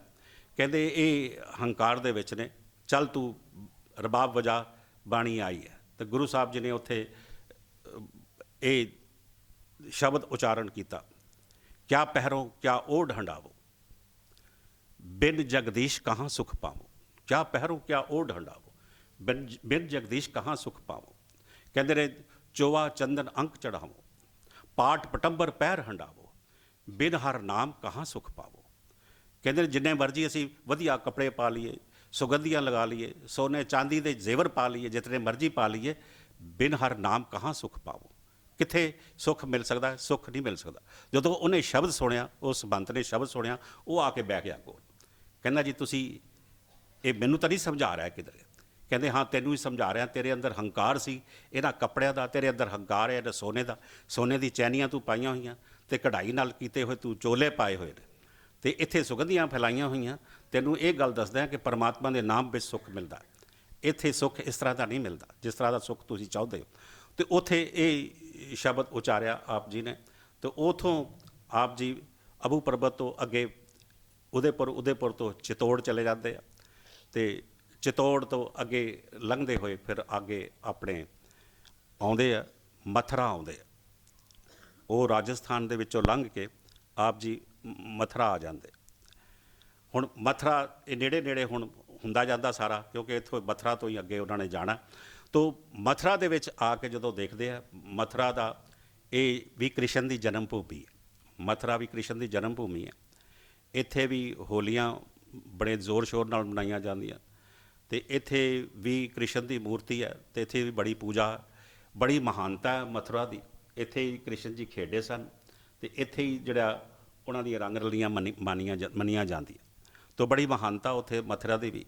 ਲੇਕਿਨ ਜਦੋਂ ਗੁਰੂ ਨਾਨਕ ਦੇਵ ਪਾਤਸ਼ਾਹ ਜੀ ਗਏ, ਉਸ ਵੇਲੇ ਲੋਕਾਂ ਦਾ ਜਿਹੜਾ ਬੋਲ ਚਾਲ, ਬੈਠਣ ਉੱਠਣ, ਵਰਤਣ ਵਰਤਾਨ ਦੇਖਿਆ, ਤੇ ਗੁਰੂ ਨਾਨਕ ਦੇਵ ਜੀ ਨੂੰ ਭਾਈ ਮਰਦਾਨਾ ਜੀ ਪੁੱਛਣ ਲੱਗੇ ਕਿ ਜਿਹੜੇ ਤੀਰਥ ਇਸ ਤੀਰਥ ਦੀ ਯਾਤਰਾ ਦੇ ਉੱਪਰ ਜਾਂ ਇੱਥੋਂ ਦੇ ਪੰਡਤ ਜੀ ਜਿਹੜੇ ਵੀ ਨੇ ਇਹਨਾਂ ਦੀ ਬੋਲ ਚਾਲ ਤੇ ਆਚਰਨ ਵਿੱਚ ਬੜੀ ਗਿਰਾਵਟ ਹੈ, ਇਹ ਗੱਲ ਕੀ ਹੈ।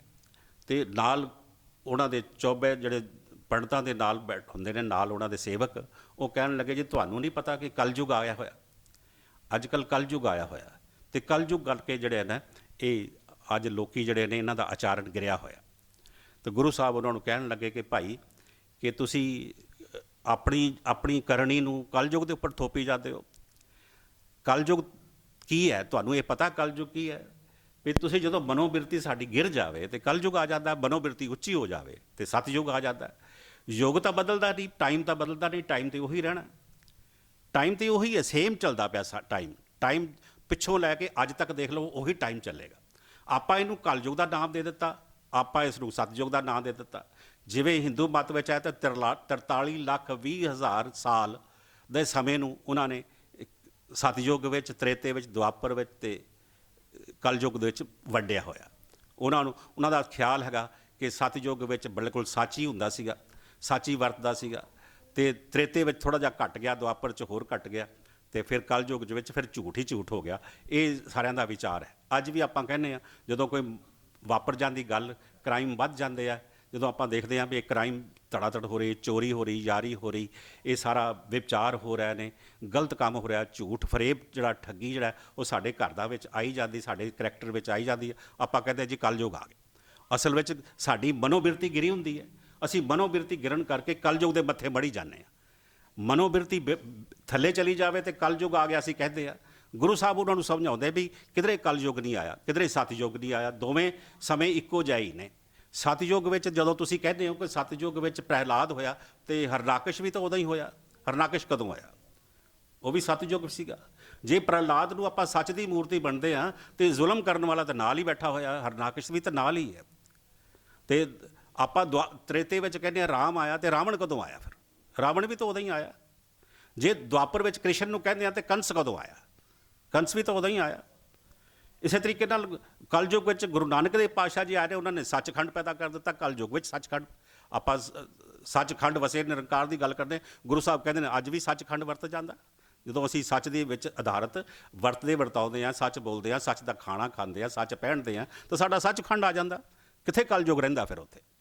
ਜਦੋਂ ਆਪਾਂ ਪੜ੍ਹਦੇ ਹਾਂ 5 ਖੰਡ ਗੁਰੂ ਸਾਹਿਬ ਦੇ, ਜਪਜੀ ਸਾਹਿਬ ਦੇ, ਸੱਚਖੰਡ ਦੇ ਵਿੱਚ ਪਹੁੰਚਣਾ ਨਾ ਸਾਰਿਆਂ ਨੇ, ਤੇ ਉਹ ਸੱਚਖੰਡ ਕਿੱਥੇ ਆਉਣਾ? ਕਲਯੁਗ ਵਿੱਚ ਹੀ ਆਉਣਾ ਨਾ, ਜਿਹਨੂੰ ਆਪਾਂ ਕਲਯੁਗ ਕਹਿੰਦੇ ਹਾਂ। ਤੇ ਗੁਰੂ ਸਾਹਿਬਾਂ ਨੇ ਉੱਥੇ ਫਿਰ ਸ਼ਬਦ ਉਚਾਰਿਆ, ਜੀਵਨ ਤਲਬ ਨਿਵਾਰ ਹੋਵੇ ਪਰਵਾਣਾ, ਕਰੇ ਤੇ ਗਾਣਾ ਕੱਲ ਲਖਣ ਵਿਚਾਰ। ਕਹਿੰਦੇ ਨੇ ਕਲਯੁਗ ਮੈਂ ਤੈਨੂੰ ਸਮਝਾਉਣਾ, ਪਾਂਡੇ ਨੂੰ ਕਹਿੰਦੇ ਨੇ ਮੈਂ ਤੈਨੂੰ ਸਮਝਾਉਣਾ, ਤੂੰ ਕਲਯੁਗ ਦੇ ਉੱਪਰ ਆਪਣੇ ਆਚਰਨ, ਨੀਵੇਂ ਆਚਰਨ ਨੂੰ ਮੜੀ ਜਾਣਾ। ਕਲਯੁਗ ਆ ਗਿਆ ਤਾਂ ਮੇਰਾ ਨੀਵਾਂ ਆਚਰਨ ਹੈ, ਮੈਂ ਤੈਨੂੰ ਦੱਸਦਾ ਕਲਯੁਗ ਕੀ ਹੈ। ਜੀਵਨ ਤਲਬ ਨਿਵਾਰ ਹੋਵੇ ਪਰਵਾਣਾ, ਕਰੇ ਤੇ ਗਾਣਾ ਕੱਲ ਲਖਣ ਵਿਚਾਰ। ਕੱਲ ਲਖਣ ਵਿਚਾਰ, ਕਲ ਯੁੱਗ ਦੇ ਇਹ ਲੱਖਣ ਨੇ, ਇਹ ਕੱਲ ਲੱਖਣ ਨੇ ਕਿ ਜਦੋਂ ਬੰਦਾ ਸਵਾਰਥੀ ਹੋ ਜਾਵੇ, ਜਦੋਂ ਬੰਦਾ ਸਵਾਰਥੀ ਹੋ ਜਾਵੇ ਤੇ ਤਿੰਗਾ ਜੋਰੀ ਨਾਲ ਕਵੇ ਕਿ ਇਹ ਗੱਲ ਠੀਕ ਮੰਨ, ਮੇਰੀ ਗੱਲ ਠੀਕ ਮੰਨ, ਤੇ ਕਹਿੰਦੇ ਨੇ ਇਹ ਕਲਯੁਗ ਦੀ ਪਰਿਭਾਸ਼ਾ ਹੈ ਕਿ ਜਦੋਂ ਜ਼ੋਰ ਦੇ ਨਾਲ ਕਿਸੇ ਨੂੰ ਮਨਾਇਆ ਜਾਵੇ। ਕਹਿੰਦੇ ਨੇ ਸੋਈ ਚੰਦ ਚੜ੍ਹੇ ਸੇ ਤਾਰੇ, ਸੋਈ ਦਿਨੀਰ ਤਪਤ ਰਹੇ, ਸਾ ਧਰਤੀ ਸਾ ਪਵਨ ਝੁਲਾਰੇ, ਜੁਗ ਜੀ ਖੇਲੇ ਥਾਮ ਕੈਸੇ। ਕਹਿੰਦੇ ਨੇ ਉਹੀ ਚੰਨ ਹੈ, ਉਹੀ ਸੂਰਜ ਹੈ, ਉਹੀ ਧਰਤੀ ਹੈ, ਉਹੀ ਹਵਾ ਚੱਲ ਰਹੀ ਹੈ। ਕਹਿੰਦੇ ਨੇ ਸੋਈ ਚੰਦ ਚੜ੍ਹੇ ਸੇ ਤਾਰੇ, ਸੋਈ ਦਿਨੀਰ ਤਪਤ ਰਹੇ, ਸੋਈ ਸੂਰਜ ਵੀ ਤਾਂ ਉਹੀ ਹੈਗਾ, ਸਾਹ ਧਰਤੀ ਉਹੀ ਧਰਤੀ ਹੈਗੀ ਜਿੱਥੇ ਰਹਿੰਦੇ ਪਏ। ਸਾਹ ਧਰਤੀ ਸਾ ਪਵਨ ਝੁਲਾਰੇ, ਜੁਗ ਜੀ ਖੇਲੇ ਥਾਮ ਕਿਸੇ, ਮੈਨੂੰ ਤੂੰ ਦਿਖਾ ਕਿੱਥੇ ਹੈ ਕਲਯੁਗ। ਤਾਰੇ ਵੀ ਉਹੀ, ਸੂਰਜ ਵੀ ਉਹੀ, ਚੰਨ ਵੀ ਉਹੀ, ਧਰਤੀ ਵੀ ਉਹੀ, ਹਵਾ ਵੀ ਉਹੀ, ਤੇ ਕਲਯੁਗ ਹੈ ਕਿੱਥੇ ਹੈ? ਕਹਿੰਦੇ ਨੇ ਜੇ ਕੋ ਸਤ ਕਰੇ ਸੋ ਛੀਜੇ, ਕਹਿੰਦੇ ਨੇ ਤਪ ਕਰ ਤਪ ਨਾ ਹੋਈ, ਜੇ ਕੋ ਨਾਉ ਲਏ ਬਦਨਾਮੀ ਕੱਲ ਕੇ ਲੱਖਣ ਹੈ। ਕਹਿੰਦੇ ਜਦੋਂ ਸੱਚ ਬੋਲਣਾ ਸ਼ੁਰੂ ਕਰ ਦਈਏ ਤੇ ਲੋਕੀ ਪਿੱਛੇ ਪੈ ਜਾਣਗੇ, ਵੱਡਾ ਸੱਚਾ ਆ ਗਿਆ ਜੀ, ਵੱਡਾ ਸੱਚਾ ਆ ਗਿਆ। ਅੱਜ ਕੋਈ ਸੱਚ ਬੋਲਣ ਦਾ ਟਿਕਾਣਾ, ਰੋਟੀ ਨਹੀਂ ਮਿਲਦੀ ਸੱਚ ਬੋਲਣ ਦੇ ਨਾਲ। ਜੇ ਕੋ ਸਤ ਕਰੇ ਸੋ ਛੀਜੇ, ਤਪ ਕਰ ਤਪ ਨਾ ਹੋਈ। ਜੇ ਕੋਈ ਸੇਵਾ ਕਰਨਾ ਚਾਹੁੰਦਾ, ਕੋਈ ਸਿਮਰਨ ਕਰਨਾ ਚਾਹੁੰਦਾ, ਤੇ ਉਹਨੂੰ ਨਿੰਦਣਾ ਸ਼ੁਰੂ ਕਰ ਦਿੰਦੇ ਨੇ। ਜੇ ਕੋ ਨਾਉ ਲਏ ਬਦਨਾਮੀ, ਜੇ ਕੋਈ ਵਾਹਿਗੁਰੂ ਵਾਹਿਗੁਰੂ ਕਰਦਾ ਵੀ ਹੈ ਤੇ ਉਹਦੀ ਬਦਨਾਮੀ ਸ਼ੁਰੂ ਕਰ ਦਿੰਦੇ, ਇਹਨੂੰ ਵਾਹਿਗੁਰੂ ਤੋਂ ਬਗੈਰ ਹੋਰ ਕੁਛ ਆਉਂਦਾ ਹੀ ਨਹੀਂ। ਜੇ ਕੋ ਨਾਉ ਲਏ ਕਰੇ ਬਦਨਾਮੀ ਕੱਲ ਕੇ ਲੱਖਣ, ਇਹ ਕਲਯੁਗ ਦੇ ਲੱਛਣ ਹੈਗੇ ਆ। ਕਲ ਕਲਵਾਲੀ ਸ਼ਰਾ ਨਵੇੜੀ, ਕਾਜ਼ੀ ਕ੍ਰਿਸ਼ਨਾ ਹੋਵਾ, ਬਾਣੀ ਬ੍ਰਹਮਾ ਵੇਦ ਅਥਰਵਣ ਕਰਨੀ ਕੀਰਤ ਲਿਆ। ਜਦੋਂ ਕਰਨੀ ਖਤਮ ਹੋ ਜਾਵੇ, ਆਚਰਨ ਡਿੱਗ ਪਵੇ, ਤੇ ਕਾਜ਼ੀ ਜਿਹੜਾ ਮੈਜਿਸਟ੍ਰੇਟ ਜਿਹੜਾ ਉਹ ਕਰਪਸ਼ਨ ਲੈਣ ਲੱਗ ਪਵੇ ਤੇ ਕਰਪਟ ਹੋ ਕੇ ਉਹ ਫੈਸਲੇ ਦੇਣੇ ਸ਼ੁਰੂ ਕਰ ਦੇਵੇ। ਕੱਲ ਕਲਵਾਲੀ ਉਹਨੂੰ ਕਹਿੰਦੇ ਨੇ ਕਲਯੁਗ ਆ ਗਿਆ। ਕੱਲ ਕਲਵਾਲੀ ਸ਼ਰ੍ਹਾ ਨਬੇੜੀ ਸ਼ਰ੍ਹਾ ਅਨੁਸਾਰ ਕੋਈ ਕਾਨੂੰਨ ਦੇ ਅਨੁਸਾਰ ਕੋਈ ਫੈਸਲਾ ਕੋਈ ਕਰ ਦੇਵੇ, ਉਹ ਕਹਿੰਦਾ ਬੜਾ ਮੁਸ਼ਕਿਲ ਹੈ, ਕਿਉਂਕਿ ਕਾਜ਼ੀ ਕ੍ਰਿਸ਼ਨਾ ਹੋਵਾ। ਕਾਜ਼ੀ ਇੱਥੇ ਭਾਵ ਹੈ ਮੈਜਿਸਟ੍ਰੇਟ, ਕ੍ਰਿਸ਼ਨਾ ਬਣੇ ਕਾਲਾ, ਕਾਲੇ ਰੰਗ ਦਾ ਭਾਵ ਕਿ ਕਰਪਟ ਹੋ ਗਿਆ। ਕਾਜ਼ੀ ਬਣੇ ਇਨਸਾਫ ਕਰਨ ਵਾਲਾ, ਉਹ ਕਰਪਟ ਹੋ ਚੁੱਕਾ ਹੈ। ਕੱਲ ਕਲਵਾਲੀ, ਕਿਉਂਕਿ ਇਹਨੂੰ ਕਲ ਜੋ ਕਹਿੰਦੇ, ਕੱਲ ਕਲਵਾਲੀ ਸ਼ਰ੍ਹਾ ਨਬੇੜੀ। ਸ਼ਰ੍ਹਾ ਮਤਲਬ ਭਾਵੇਂ ਇਨਸਾਫ ਦੀ ਕੋਈ ਗੱਲ ਜਿਹੜੀ ਹੈ ਨਾ, ਉਹ ਅੱਜ ਮੰਨਣ ਵਾਸਤੇ ਕੋਈ ਤਿਆਰ ਨਹੀਂ ਹੈਗਾ। ਕਾਜ਼ੀ ਕ੍ਰਿਸ਼ਨਾ ਹੋਵਾ, ਬਾਣੀ ਬ੍ਰਹਮਾ ਵੇਦ ਅਥਰਵਣ ਕਰਨੀ ਕੀਰਤ ਰਿਹਾ। ਕਰਨੀ ਕੀਰਤ ਰਹਿ ਗਈ, ਜਾਦੂ ਟੂਣੇ ਰਹਿ ਗਿਆ। ਵੇਦ ਅਥਰਵਣ, ਇਹ ਜਿਹੜਾ ਵੇਦ ਜਿਹੜਾ ਅਥਰਵਣ ਵੇਦ ਹੈ ਨਾ, ਇਹਦੇ 'ਚ ਜਾਦੂ ਟੂਣੇ ਨੇ। ਕਹਿੰਦੇ ਬਸ ਜਾਦੂ ਟੂਣੇ ਕਰੀ ਜਾਂਦੇ ਆ ਲੋਕੀ, ਤੇ ਪਰਮਾਤਮਾ ਦੇ ਨਾਮ ਵੱਲ ਆਉਂਦੇ ਕੋਈ ਨਹੀਂ ਹੈਗੇ, ਤੇ ਉਹਨਾਂ ਦਾ ਆਚਰਨ ਡਿੱਗਿਆ ਪਿਆ। ਇਸ ਕਰਕੇ ਕਹਿੰਦੇ ਨੇ, ਗੁਰੂ ਸਾਹਿਬ ਕਹਿੰਦੇ ਨੇ, ਇਹ ਕਲਯੁਗ ਆਇਆ ਹੋਇਆ। ਫਿਰ ਕਹਿੰਦੇ ਨੇ ਪਤ ਬਿਨ ਪੂਜਾ, ਸੱਚ ਬਿਨ ਸੰਜਮ, ਜਤ ਬਿਨ ਕਾਹੇ ਜਨੇਊ, ਨਹਾਵੋ ਧੋਵੋ ਤਿਲਕ ਚੜਾਵੋ, ਸੁਚ ਬਿਨ ਸੋਚ ਨਾ ਹੋਈ। ਕਹਿੰਦੇ ਨੇ ਤੁਸੀਂ ਪਰਮਾਤਮਾ ਦਾ ਨਾਮ ਜਪਦੇ ਹੋ, ਕਹਿੰਦੇ ਨੇ ਪਤ ਬਿਨ ਪੂਜਾ, ਕਿਹੜੀ ਪੂਜਾ ਕਰਦੇ? ਜੇ ਪਰਮਾਤਮਾ ਦਾ ਪਿਆਰ ਹੀ ਦਿਲ ਵਿੱਚ ਨਹੀਂ ਆਇਆ ਤੇ ਕਿਹੜੀ ਪੂਜਾ ਲੱਗੇ ਹੋ ਕਰ? ਪਤ ਬਿਨ ਪੂਜਾ, ਸਤ ਬਿਨ ਸੰਜਮ, ਸੱਚ ਤੋਂ ਬਿਨਾਂ ਸੰਜਮ ਕਿਸ ਚੀਜ਼ ਦਾ? ਤੁਸੀਂ ਕਹਿੰਦੇ ਸੰਜਮ ਰੱਖਣਾ ਚਾਹੀਦਾ। ਸੰਜਮ ਜੇ ਸੱਚ ਹੀ ਅੰਦਰ ਨਹੀਂ ਤਾਂ ਸੰਜਮ ਕਿਸ ਤਰ੍ਹਾਂ?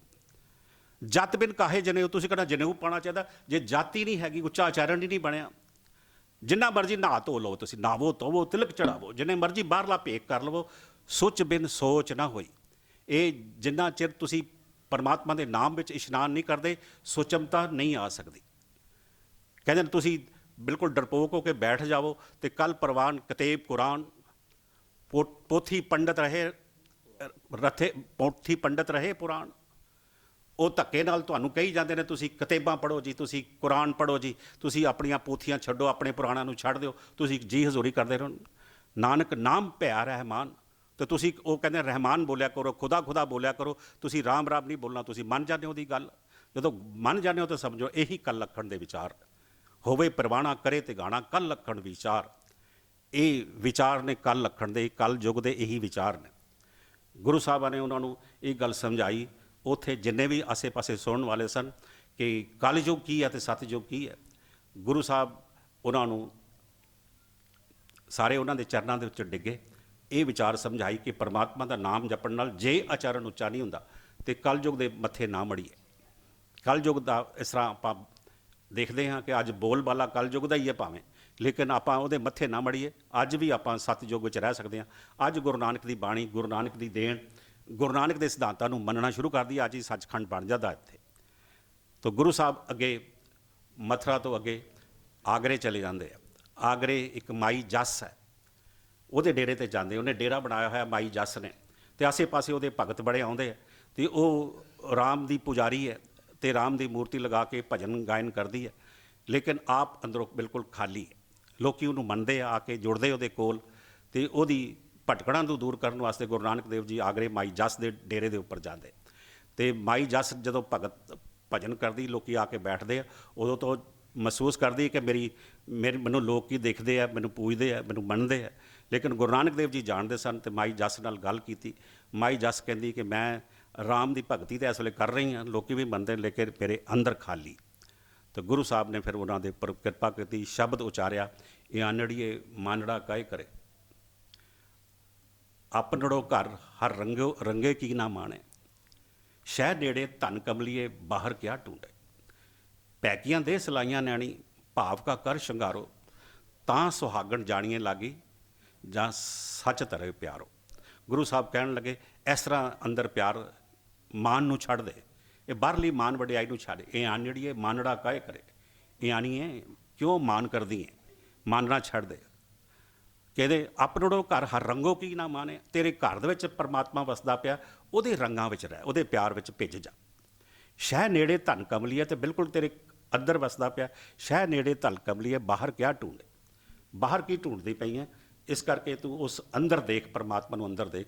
ਤੋ ਉਹ ਗੁਰੂ ਦੀ ਸੇਵਕ ਬਣੀ, ਸਿੱਖ ਬਣੀ ਗੁਰੂ ਦੀ।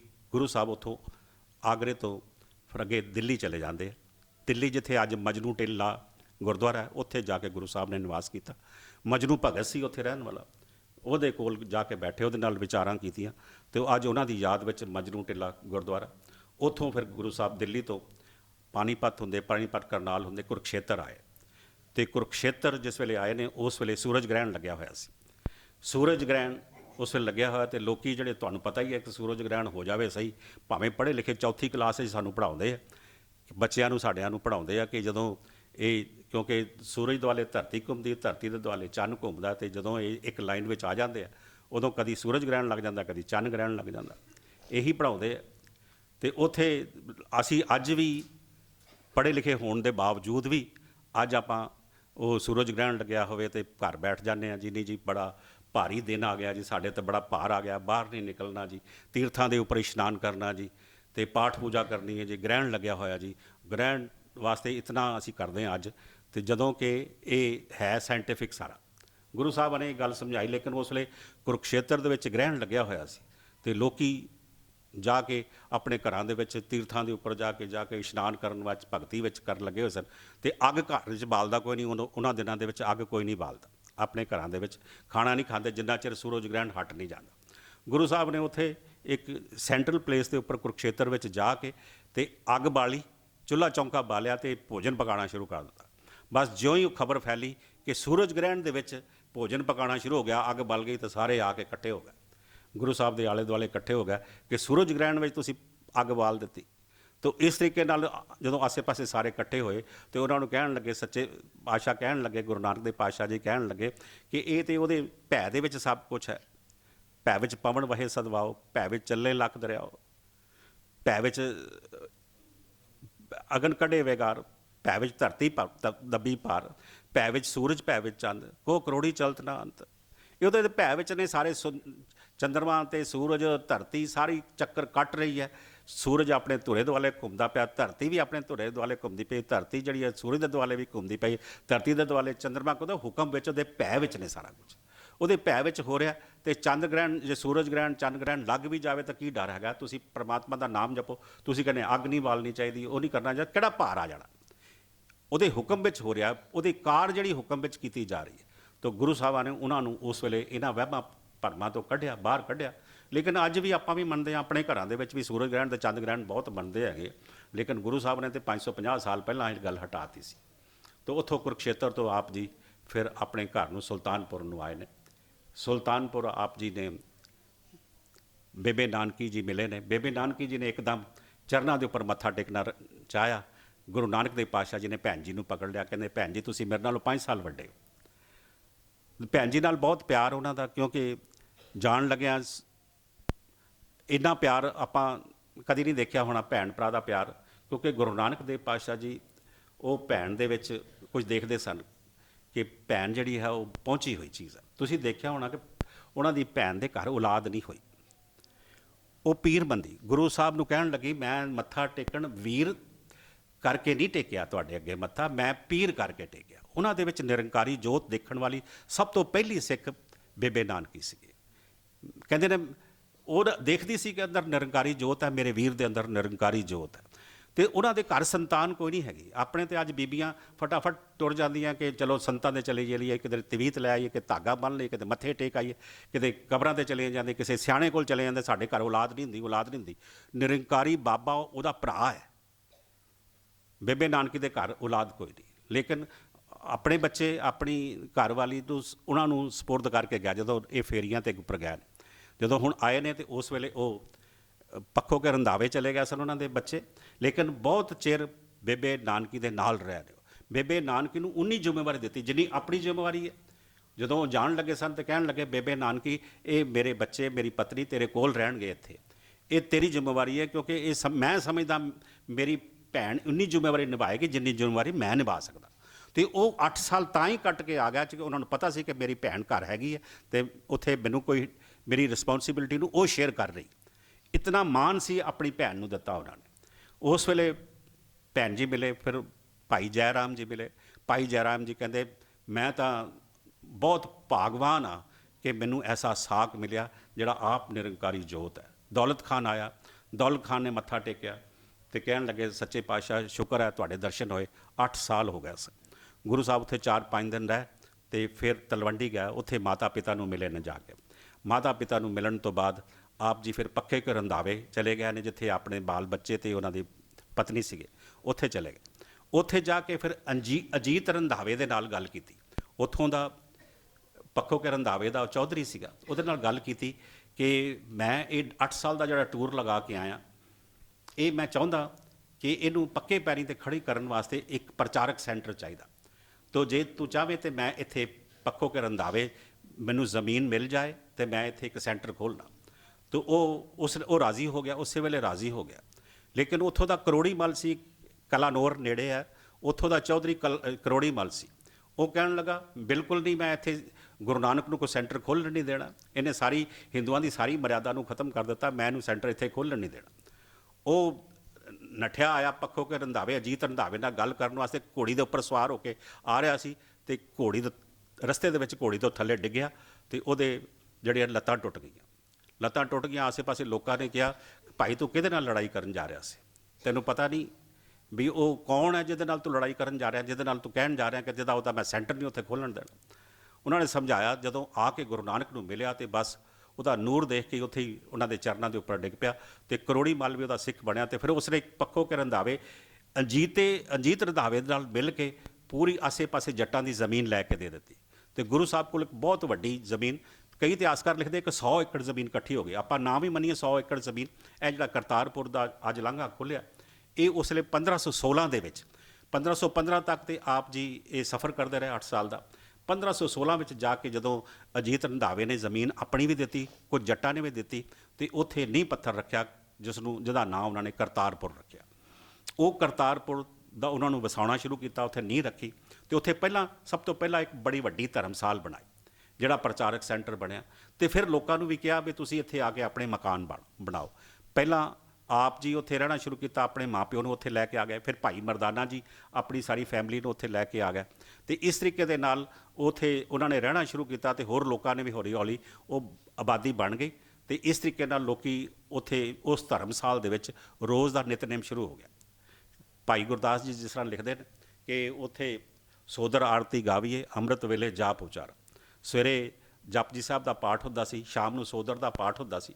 ਸੌਣ ਲੱਗਿਆ ਆਰਤੀ ਦਾ ਇੱਕ ਸ਼ਬਦ ਗਾਇਨ ਕੀਤਾ ਜਾਂਦਾ ਸੀ। ਅੰਮ੍ਰਿਤ ਵੇਲੇ ਉੱਠਦੇ ਸਾਰੇ ਗੁਰੂ ਸਾਹਿਬ ਕੀਰਤਨ ਕਰਦੇ, ਬਚਨ ਵਿਲਾਸ ਕਰਦੇ ਤੇ ਆਪਣੇ ਕੰਮਾਂ ਕਾਰਾਂ ਨੂੰ ਚਲੇ ਜਾਂਦੇ। ਇਹ ਰੋਜ਼ ਦੀ ਰੂਟੀਨ ਉੱਥੇ ਬਣਨੀ ਸ਼ੁਰੂ ਹੋ ਗਈ ਤੇ ਉਹ ਇੱਕ ਸੈਂਟਰ ਬਣਿਆ। ਜਦੋਂ ਤੀਜੀ ਉਦਾਸੀ ਤੋਂ ਬਾਅਦ ਆਏ ਨੇ, ਉਸ ਵੇਲੇ 18 ਸਾਲ ਕਰਤਾਰਪੁਰ ਸਾਹਿਬ ਰਹੇ। ਕਰਤਾਰਪੁਰ ਸਾਹਿਬ 18 ਸਾਲ ਗੁਰੂ ਨਾਨਕ ਦੇਵ ਪਾਤਸ਼ਾਹ ਜੀ ਰਹੇ ਨੇ। 32 ਸਾਲ ਤਲਵੰਡੀ ਦੇ ਵਿੱਚ ਪਹਿਲਾਂ ਰਹੇ ਨੇ, 4.5 ਸਾਲ ਸੁਲਤਾਨਪੁਰ ਰਹੇ ਨੇ, 18 ਸਾਲ ਫਿਰ ਇੱਥੇ ਆ ਕੇ ਖੇਤੀਬਾੜੀ ਕੀਤੀ ਹੈ। ਤੇ ਖੇਤੀਬਾੜੀ ਜਦੋਂ ਕੀਤੀ ਹੈ ਉਸ ਵੇਲੇ ਅਮਲੀ ਜਾਮਾ ਉਸ ਗੱਲ ਨੂੰ ਉਹਨਾਂ ਨੇ ਅਮਲੀ ਜਾਮਾ ਦਿੱਤਾ, ਧਰਮ ਦੀ ਕਿਰਤ ਕਰਨੀ, ਨਾਮ ਜਪਣਾ ਤੇ ਵੰਡ ਛਕਣਾ। ਉਹਨੂੰ ਅਮਲੀ ਜੀਵਨ ਵਿੱਚ ਲਿਆਉਣ ਵਾਸਤੇ ਕਰਤਾਰਪੁਰ ਇੱਕ ਸੈਂਟਰ ਬਣਿਆ। ਇੱਥੋਂ ਵੀ ਕਰਤਾਰਪੁਰ ਤੋਂ ਵੀ ਬਾਅਦ ਵਿੱਚ ਆਪ ਜਾਂਦੇ ਰਹੇ, ਦੂਰ ਦੂਰ 200 300 ਮੀਲ ਦੇ ਉੱਪਰ ਜਾ ਕੇ ਪ੍ਰਚਾਰ ਕਰਦੇ ਰਹੇ ਨੇ। ਲੇਕਿਨ ਇਹ ਤੀਜੀ ਉਦਾਸੀ ਤੋਂ ਬਾਅਦ, ਪਹਿਲੀ ਉਦਾਸੀ ਤੋਂ ਬਾਅਦ 1516 ਵਿੱਚ ਇੱਥੇ ਧਰਮਸਾਲ ਅਜੇ ਬਣੀ ਹੈ ਤੇ ਕੁਝ ਲੋਕਾਂ ਨੇ ਅਜੇ ਆਪਣਾ ਰਹਿਣ ਵਾਸਤੇ ਬਣਾਉਣਾ ਸ਼ੁਰੂ ਕੀਤਾ। ਬਾਅਦ ਵਿੱਚ ਫਿਰ ਦੂਸਰੀ ਉਦਾਸੀ ਦੇ ਉੱਪਰ ਸੁਮੇਰ ਪਰਬਤ ਦੇ ਉੱਪਰ ਚਲੇ ਜਾਂਦੇ। 1517 ਤੋਂ 1518 ਦਸੰਬਰ ਤੱਕ ਦਾ ਸਮਾਂ ਹੈਗਾ। ਫਿਰ ਉਸ ਤੋਂ ਬਾਅਦ 1518 ਤੋਂ 1521 ਤੱਕ 3 ਸਾਲ ਦਾ ਸਮਾਂ ਅੱਗੇ ਤੀਸਰੀ ਉਦਾਸੀ ਦਾ ਹੈਗਾ। ਤੋਂ ਇੱਥੋਂ ਕਰਤਾਰਪੁਰ ਦੀ ਨੀਂਹ ਜਿਹੜੀ ਹੈ 1516 ਵਿੱਚ ਗੁਰੂ ਸਾਹਿਬ ਨੇ ਰੱਖ ਦਿੱਤੀ। ਅੱਜ ਇਹਦਾ ਲਾਂਘੇ ਦਾ ਉਦਘਾਟਨ ਹੋਇਆ। 550 ਦਾ ਜੱਥਾ ਪਹਿਲਾ ਦਰਸ਼ਨ ਕਰਨ ਚਲਾ ਗਿਆ ਉੱਥੇ। ਤੋਂ ਇਸ ਤਰੀਕੇ ਦੇ ਨਾਲ ਇਹ ਪਾਵਨ ਧਰਤੀ ਕਰਤਾਰਪੁਰ ਦੀ ਜਿਹੜਾ ਪਹਿਲਾ ਪ੍ਰਚਾਰਕ ਸੈਂਟਰ ਬਣਿਆ, ਉਹਦਾ ਲਾਂਘਾ ਵੀ ਖੁੱਲ੍ਹਿਆ। ਵਾਹਿਗੁਰੂ ਦੀ ਬਖਸ਼ਿਸ਼ ਹੋਈ ਸਾਰਿਆਂ ਨੂੰ, ਜਿਨ੍ਹਾਂ ਨੂੰ ਆਪਾਂ ਯਾਦ ਕਰਦੇ ਸੀਗੇ। ਬਾਬੇ ਨਾਨਕ ਦੀਆਂ ਗੱਲਾਂ ਕਰਦੇ ਹਾਂ, ਗਾਥਾ ਕਰਦੇ ਹਾਂ, ਆਪਾਂ ਜ਼ਿੰਦਗੀ ਭਰ ਕਰਦੇ ਰਹੀਏ, ਉਹ ਨਹੀਂ ਖਤਮ ਹੋ ਸਕਦੀਆਂ। ਇਤਨੀ ਗੁਰੂ ਸਾਹਿਬ ਦੀ ਦੇਣ ਆ, ਆਪਾਂ ਆਪਣੇ ਸ਼ਬਦਾਂ ਦੇ ਵਿੱਚ ਉਹਨੂੰ ਬਿਆਨ ਨਹੀਂ ਕਰ ਸਕਦੇ ਤੇ ਆਪਾਂ ਦੱਸਣ ਦੀ ਕੋਸ਼ਿਸ਼ ਵੀ ਕਰੀਏ ਪੂਰੇ ਲਫ਼ਜ਼ਾਂ ਨਾਲ ਦੱਸ ਵੀ ਨਹੀਂ ਸਕਦੇ। ਬਾਬੇ ਦੇ ਕੋਲ ਇਤਨਾ, ਗੁਰੂ ਨਾਨਕ ਦੇ ਕੋਲ ਇਤਨਾ ਖਜ਼ਾਨਾ ਹੈਗਾ ਕਿ ਆਪਾਂ ਉਹਨੂੰ ਪੂਰੀ ਤਰ੍ਹਾਂ ਨਾ ਤਾਂ ਪੜ੍ਹ ਸਕਦੇ ਹਾਂ ਤੇ ਨਾ ਉਹਨੂੰ ਪੂਰੀ ਤਰ੍ਹਾਂ ਐਕਸਪਲੇਨ ਕਰ ਸਕਦੇ ਹਾਂ। ਤੋ ਇਸ ਕਰਕੇ ਆਪਾਂ ਲੱਗੇ ਰਹੀਏ ਤੇ ਦਾਸ ਥੋੜ੍ਹੀ ਥੋੜ੍ਹੀ ਕਰਕੇ ਉਸ ਗੁਰੂ ਨਾਨਕ ਪਾਤਸ਼ਾਹ ਦੀ ਕਿਰਪਾ ਦੁਆਰਾ ਤੁਹਾਡੇ ਨਾਲ ਕੁਝ ਗੱਲਾਂ ਸਾਂਝੀਆਂ ਕਰਦਾ। ਸਾਰੀਆਂ ਤੱਕ ਸਾਂਝੀਆਂ ਕਰ ਨਹੀਂ ਸਕਦਾ, ਨਾ ਉਹਨਾਂ ਨੂੰ ਬਿਆਨ ਕੀਤੀਆਂ ਜਾ ਸਕਦੀਆਂ। ਤੇ ਇਸ ਤਰੀਕੇ ਦੇ ਨਾਲ ਆਪਾਂ ਥੋੜ੍ਹਾ ਕਰਕੇ ਆਪਣੇ ਧੰਨ ਭਾਗ ਆਪਾਂ ਨੂੰ ਇਹ ਸ਼ਤਾਬਦੀ ਬਣਾਉਣ ਦਾ ਮੌਕਾ ਮਿਲਿਆ ਤੇ ਪ੍ਰਬੰਧਕਾਂ ਨੇ ਇਹ ਸਾਨੂੰ ਸਮਾਂ ਦਿੱਤਾ, ਆਪਣੇ ਨਾਲ ਆਪਾਂ ਸਾਂਝ ਪਾਈਏ, ਗੁਰੂ ਨਾਨਕ ਨੂੰ ਯਾਦ ਕਰੀਏ। ਚਲੋ ਇਹ ਸ਼ਤਾਬਦੀ ਵਿੱਚ ਕੁਝ ਗੱਲਾਂ ਜਿਹੜੀਆਂ ਗੁਰੂ ਨਾਨਕ ਨੇ ਕਹੀਆਂ ਉਹ ਥੋੜ੍ਹੀਆਂ ਬਹੁਤੀਆਂ ਸਾਡੇ ਅੰਦਰ ਕੁਝ ਪਰਸੈਂਟੇਜ ਸਾਡੇ ਅੰਦਰ ਆ ਜਾਣ, ਸਾਡਾ ਜੀਵਨ ਵੀ ਸਵਰ ਜਾਏਗਾ। ਕਿਉਂਕਿ ਮੈਂ ਮੂਰਖ ਕੀ ਕੇਤਕ ਬਾਤ ਹੈ, ਕੋਟ ਬਰਾਧੀ ਤਰਿਆਰੇ, ਗੁਰੂ ਨਾਨਕ ਜਿਨ ਸੁਣਿਆ ਪੇਖਿਆ, ਸੇ ਫਿਰ ਗਰਵਾਸ ਨਾ ਪਰਿਆ ਰੇ। ਭੁੱਲ ਚੁੱਕ ਦੀ ਖਿਮਾ ਕਰਨੀ ਜੀ। ਵਾਹਿਗੁਰੂ ਜੀ ਕਾ ਖਾਲਸਾ, ਵਾਹਿਗੁਰੂ ਜੀ ਕੀ ਫਤਿਹ।